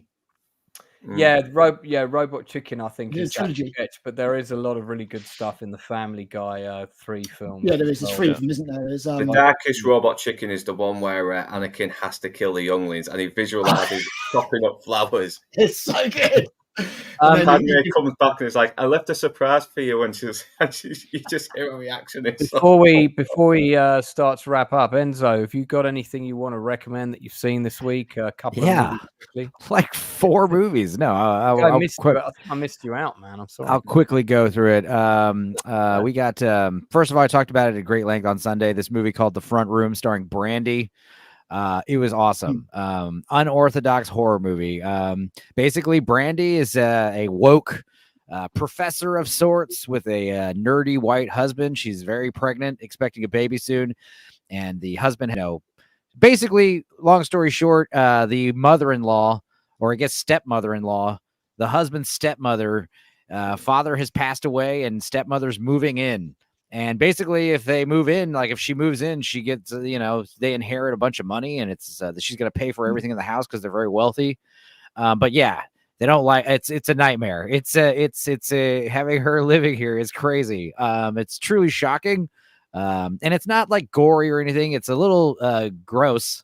A lot of old lady needing diapers type situations, and the baby needs diapers too. So, but yeah, this woman. Her name's Catherine Hunter. She's actually got this crazy, impronounceable Greek name in reality, but she does this like Southern racist mother-in-law character so well, and very religious, obviously. This movie was amazing. It really shocked me because it was great in terms of the acting and the writing, and also just being a good low-budget, small-scale movie that just did a great, had a great ending, had a great setup, had a great middle part. I mean, it was really engrossing. So Oh, I'd yeah. recommend that one I fully. want to see it. I want to see it. I like. I highly. You'll be impressed by Brandy too. She does some good acting. Because of course we all know that from the Disney Cinderella live action she was in. But yeah, so that's a great recommend. I mean, I'd give it an 8 out of 10, maybe even a 9, 8.5 maybe. It was really, really, really good. Really effective, non-traditional horror movie for spooky season. Also, for spooky season, something a little more, I don't know, not really. Also, kind of unorthodox horror movie was Don't Blink Twice with Channing Tatum starring in his Zoe Kravitz fiance's directorial debut movie. Yeah, we did a review of that one week when you weren't here, I think. But, okay, good. Well, it was good. I liked it. I thought it was neat. A feminist movie I could get behind, kind of. So I'll briefly brush on that one, but that was good. And then on another two, I watched two really low budget movies, and one of them was called Little Bites, and Cher produced it. And apparently this movie was made a while ago, but finally made its way out to the public. But yeah, it's very weird, quote unquote, vampire movie. Or some kind of monster, blood-sucking monster that lives in the basement and feeds off of mother. This movie was very metaphorical. It's basically a metaphor for motherhood. But yeah, this woman, directed by Spider One. So yeah, you'd like that, Critical. Spider One apparently is a musician of some kind. He's done a lot of stuff. But yeah, he made a movie. There's basically a woman who has her daughter stashed away at grandmother's house for an indefinite amount of time, because there's a blood-sucking creature that lives in the basement that demands her blood. And as a payoff, she's deciding to just sacrifice her own blood. But yeah, the guy who plays the creepy, crypt keeper vampire type thing in the basement is amazing. He's very again, kind of sounds like Critical too. He's very posh, but he's old crypt keeper looking, long white hair. And is this Cher in a supporting role? No, this is, I guess, her mother, who is briefly, but the whole movie takes place in the house again. Another low budget, really well done movie. This is like Child Protective Service. The creature's great though. Obviously, all the money went to this guy, his makeup and his performance and stuff. So that was a fun little indie movie. I watched another indie movie that was terrible called Spin the Bottle. Don't waste your time with that one. I would give that one. Was that a horror film? Yeah. Basically, we're going to a haunted house in Jennings, Texas, and close to me actually. It takes place in the greater Houston area, as where I live. And I don't know, 1970 something. They go to the basement where father's doing crazy ritualized satanic stuff. They play Spin the Bottle with some cursed bottle that releases a demon of sorts and possesses one of the girls to kill everybody. And you think that'd be the whole movie, but no, then it's 20 years later or 40 years later, and we're going to do Spin the Bottle again in the same basement with the same bottle. And then they're going to play the game multiple times, which is so... How many... I played Spin the Bottle once when I was in elementary school. I don't think anyone played... I don't think teenagers played Spin the Bottle, especially in this day and age. I think they just make out, Yeah. I was about to say, Long like Dolphy. Are you telling us that this didn't have the Justin Long seal of quality? Well, it's funny because Justin Long in a horror movie, it's not going to work out for him. That's how it always ends up. Yeah, or Jeepers Creepers, or what are the other ones he's in? Yeah, a bunch. But yeah, there's a few other movies. I've been watching a bunch of movies, getting ready for Nadia's horror stream. So I guess I'll just end with the other one that I watched that was decent, but kind of a droll to sit through was Fly Me to the Moon, another Channing Tatum movie where they fake, or not fake, they do the video moon landing in case it doesn't go right. I watched it actually. It was okay. It was okay. Yeah. It had some decent moments, some nice dialogue. Great. Scarlett Johansson obviously is, such a doll. But yeah, it had that old timey Hollywood vibe. But at the same time, I can't get behind blatant lies and propaganda. All right, we know that's not how it went. Two films crammed into one film. It was you had the first half with getting the budget and all that kind of stuff and cool stuff about behind the scenes. And then they got the fake moon landing. That didn't work for me. Yeah, I give it a 6 out of 10. What you're saying is they didn't try to fake it; they did fake it, and they should have just shown the fake moon landing. Is that no? But they didn't have to fake it. Or also, yeah. I mean, I love the idea that they got Stanley Kubrick to do it. They even mentioned that in the movie Should have gotten Kubrick. Like, oh, come on. I think the thing that really upset me about this film, apart from the really, really over-the-top camp director, was the fact that they took Neil Armstrong's one small step for man, one giant leap for mankind line away from him and gave it to bloody, what's her name's? A woman wrote it, of course.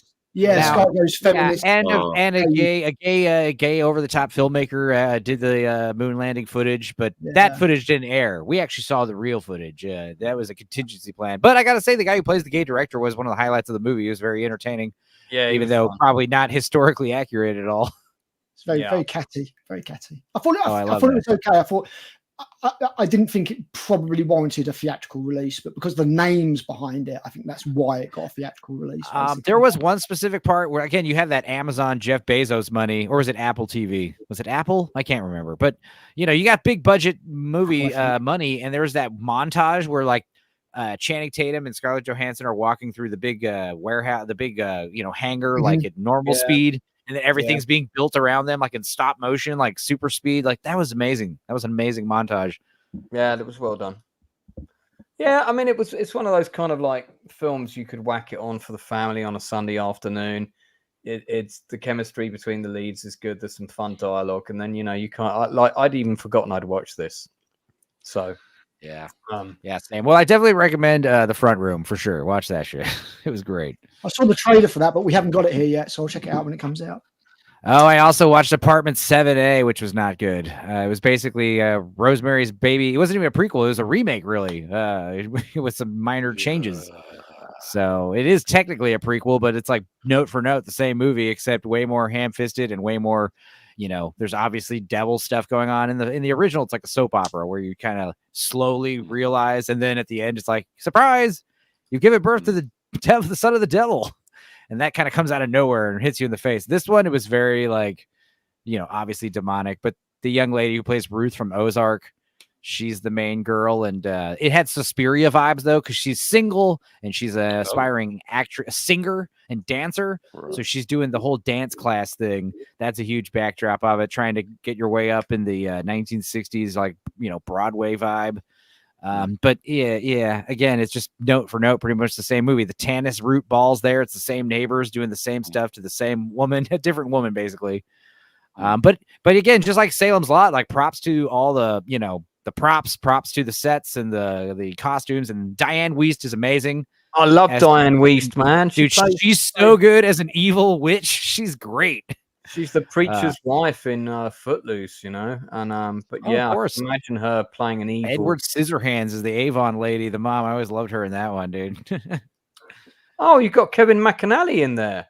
Yeah, I mean, again, it's all about like just like all these other prequels. You got to tie it up. You got to tie up every bow and make it end off right at where Rosemary's Baby starts. We got to explain everything. So but they did a great job playing those characters from the previous, the original.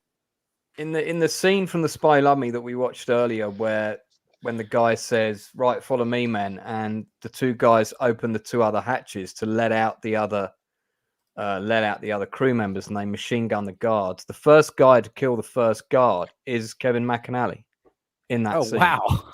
Okay. Yeah. There you go. Bit of tie-in trivia for you. Talk about niche, but well spotted, Nielsen. So yeah. Yeah, he's one of the crewmen in Spy Love Me. One of the few that's still alive, in fact. Not many of them left now.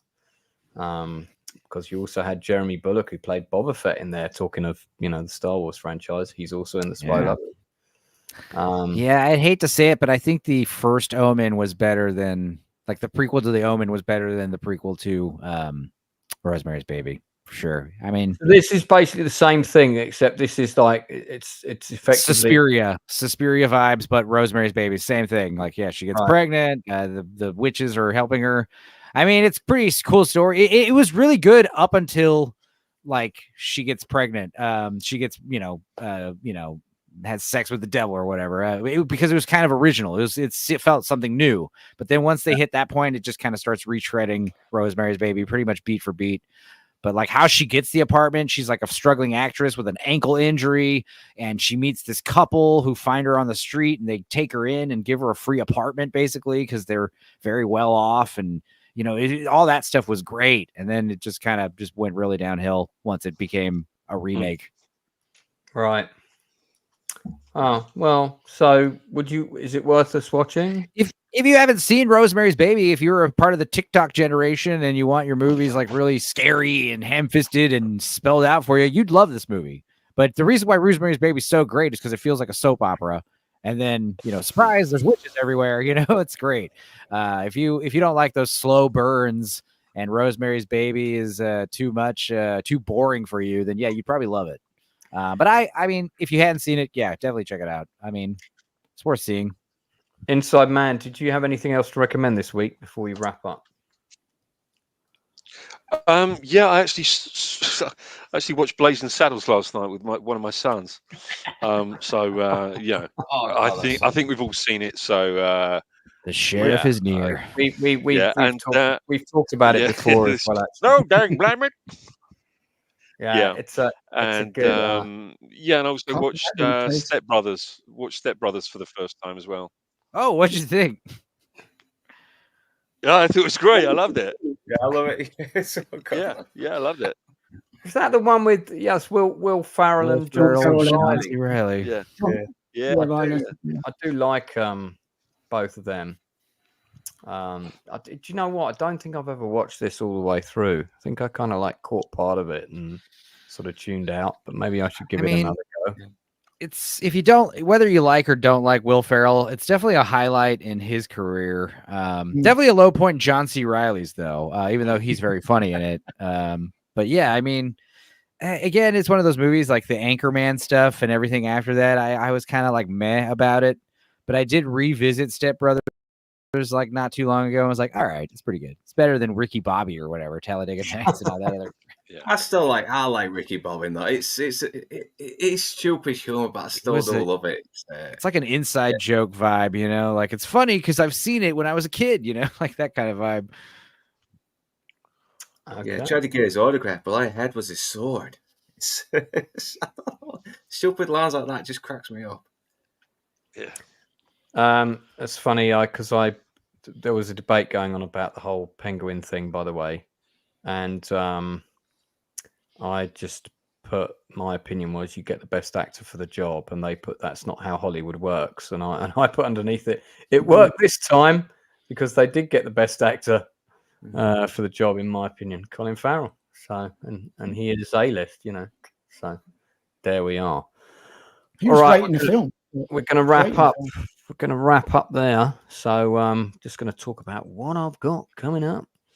Okay, so on Thursday, I've got my next group of talented young individuals who responded to my shout out to promote fellow indie creators. I had a great guy, Jason Newell, come on the other week with his comic book. We talked about that, which was a ton of fun. I've got two authors coming on this week, Melissa J. Cave and Gio Weirs. They're both coming on Thursday at 9 o'clock because there is no open bar this week. So I thought, well, as I first announced this on Open Bar, I'm going to put it on the same time as Open Bar and see if I can get them a bit of traction for their two books. Both of them have got sort of fantasy novel series out, but they're both quite different. Melissa's is kind of more sort of leaning in towards Game of Thrones, whereas Owen's is more kind of vampires and horror. So it's like you've got a fantasy horror writer, and I've got a sort of more fantasy medieval writer. So looking forward to chatting to both of them, hearing about their various different approaches to writing. It's interesting that Owen actually, the cover with his characters there, based one of his characters on Alan there. So it's a pretty good rendition of Alan on the cover there. Yeah. Oh, my royalty, my likeness rights. Yeah, and then we got Nadia underneath, so you know, pretty good. And that's a silhouette of Inside Man on the left because he has actually got a massive man bun. That's why he never comes on camera. It's too embarrassing. So yeah, but that's coming out. We're doing that on Thursday at 9. I've also got a special thing on Monday next week. Don't normally do streams on Monday night. Well, I keep them for special things. But I've been looking to do this for a while. I was going to ask the Inside Man and possibly Stupenzo, if you're free, to pop on this on Monday next week. Yeah. Talk about 24-hour party people. This will be about sort of 8 o'clock UK time. We'll probably go for a couple of hours. Going to break down the whole thing. It's one of my favorite films. It's probably my favorite Stephen Winterbottom movie, and I actually got to talk to him about it because I ended up sitting next to him at the theatre when I went to see a little play that John Sim was in, which mainly revolved about John Sim hiding in a cupboard. So it was entertaining. It was interesting. Love Steve Coogan. Yeah, I do love Steve Coogan, and he's particularly good in 24-hour party people. So of course we've got The Shield on Sunday. That'll be at 8 o'clock. We're doing episodes 8 and 9. I think we're on now. So we're coming towards the end of season 1. Yes. Be towards the end of season 1 in a couple of weeks. There'll be a little bit of a break before we do season 2, but we will be doing season 2 this year. So, but there'll be a break of about 1 or 2 weeks while I do a couple more chew the fats. Stupenzo, what you got coming up, mate? Well, tomorrow we got a We Watch premiering, a full-length commentary featuring myself, Adam Gray, and Barbara Lawrence from B-Sides. Barbara's making her big debut, and Adam's doing appearance number 2 on the channel. We're watching Peter Cushing's 1966 sci-fi horror classic, Island of Terror. That movie was a real hoot and a holler. We had a great time watching it. It's a very funny commentary. Check it out. And furthermore, I am going to be doing a lot of Halloween-related streams like I did yesterday, randomly. So if you want in on those, go ahead and, subscribe to my channel and ring the bell for notifications or whatever the hell, because I'm going to be streaming pretty randomly. And just watching random stuff. Like I said, last night we watched the Elvira pilot. We watched Bunnicula, which was a vampire rabbit cartoon. We also watched Mark Summers' Halloween special from Nickelodeon. So that kind of stuff is the stuff we're watching. I've got a few other great things planned out. So basically nonsense. We might watch a few episodes of Goosebumps. We might watch some classic vintage public domain horror movies. We're going to be watching a lot of stuff randomly. I'm not going to be doing October like I did last year, which, by the way, you should revisit and check out if you haven't seen all those. Those are funny. They're still funny. But yeah, I am going to be doing kind of more something like random Schlocktober related live streaming. So yeah, that'll be fun. I'm excited for this month. It's funny you mentioned Peter Cushing because if we had more time, I would have mentioned The Curse of Frankenstein, 1957. Because God, that is a good. It strays from the original source material, but it's fucking good though. This Frankenstein is a downright bastard. He really is. He'll kill. Now this is actually Bunnicula's revisit. We watched the 1982 version, which was not good. I don't know. Maybe this one's better. But what's funny is he's a vampire rabbit, and he drains vegetables from all their juice. But so when you drain a tomato of all of its juice, what do you get? You get a fully plump white tomato, which makes no sense at all. It's very silly. Hey guys, my buddy Gareth is in the chat. Thanks for popping in. We're coming close to wrapping up. He must have just got in from work. Gareth is in the red shirt in this photo. This is a man who knows about quality shirtwear to a rave. So as you can tell, I don't know who that guy is. Don't know who that guy is on the left. That handsome chap on the left. But this was at Peach not that long ago. It was a fantastic day. So raving up big time.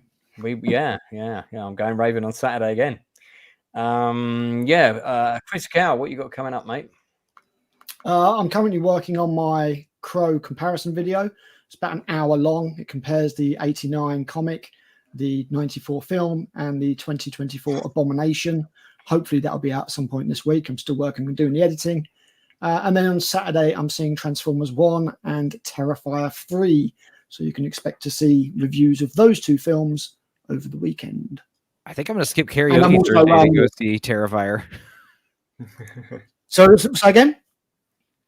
I said I think I'm going to skip karaoke Thursday to go see Terrifier on Thursday. Yeah, I'm excited for it. Apparently it's it's more horrific than the Bonkers. previous two. Yeah. Yeah, which is pretty crazy, to be honest. So, yeah, kind of looking forward to that. And streaming with Northern English Bastard on Friday with the Texas Chainsaw Massacre, which with Inside Man as well. Yep. God, I love October.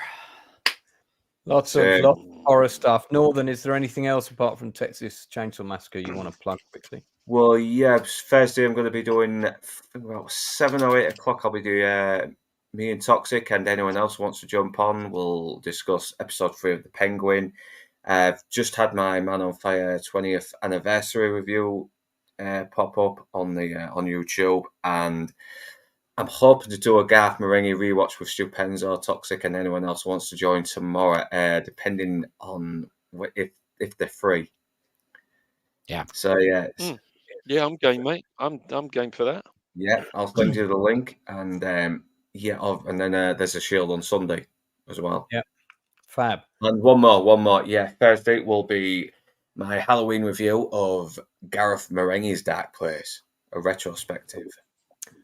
All right, well, this remains for me to say thanks to everyone in the chat who's been coming in. Gareth is answering the question about the rave. Peach is mostly trance and hard trance. There was a bit of dance. There were some dance anthems in there, man. I remember them. I could not tell you the difference. It'd be if I started describing various genres of metal music. I'd imagine you have no idea what I'm talking about. Yeah, don't do that. metal discussion is illegal on this channel. I just want to thank my panelists, my usual co-host, Stupenzo, Inside Man and Northern, Critical for filling in for Blue. We'll be back next Tuesday with the Nielsen ratings, of course. Sunday, 8 o'clock for the Shield. I'll be on Monday, 8 o'clock or 8:30 thereabouts for 24-hour party people. I'm hoping to get a couple of guests on who actually went to the Hacienda for that stream as well back in the day. But don't forget to do support the stream on Thursday. There's no open bar this Thursday. I've got a couple of young authors coming on to talk about their books. If you like reading fantasy horror, or horror books, I think their books will be up your street. My panel, I won't be hanging around for chat afterwards because I'm going straight back to work on the book because I am on a deadline. So I'm every spare piece of time I got going to try and knock out another chapter of the book tonight if I can. Thanks everyone for coming on, and don't forget, if you're a creative and you've got a project that you want to promote, that it's at a stage where we can talk about it, not just I've got an idea for a book, obviously, but if you've got a board game you're about to drop on Kickstarter, you've got a film that you're about to premiere that's an independent film that you've really had no money for marketing or anything like that, you're about to produce your own comic, maybe you're about to drop that on Indiegogo, get in touch with me. Basically, if you're a creative and you're doing creative things and I can support you, I would like to hear from you. Don't forget to check back with me. You can contact me via my Twitter handle or via the Outcast creative page. Until then, don't forget to tell the people that you care about that you love them, and we'll see you all again real soon. I'm a different kind of cop.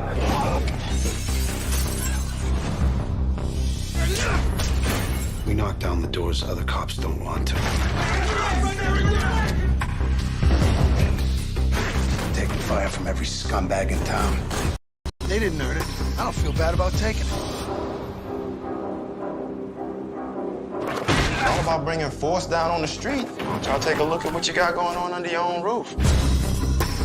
I never put the money above us. How long you think that's gonna last? I don't want Vic in our lives anymore. You're investigating me? Vic Mackey beats suspects. He deals drugs. And that's just all in one day. I wonder what he's gonna do tomorrow. Everybody down!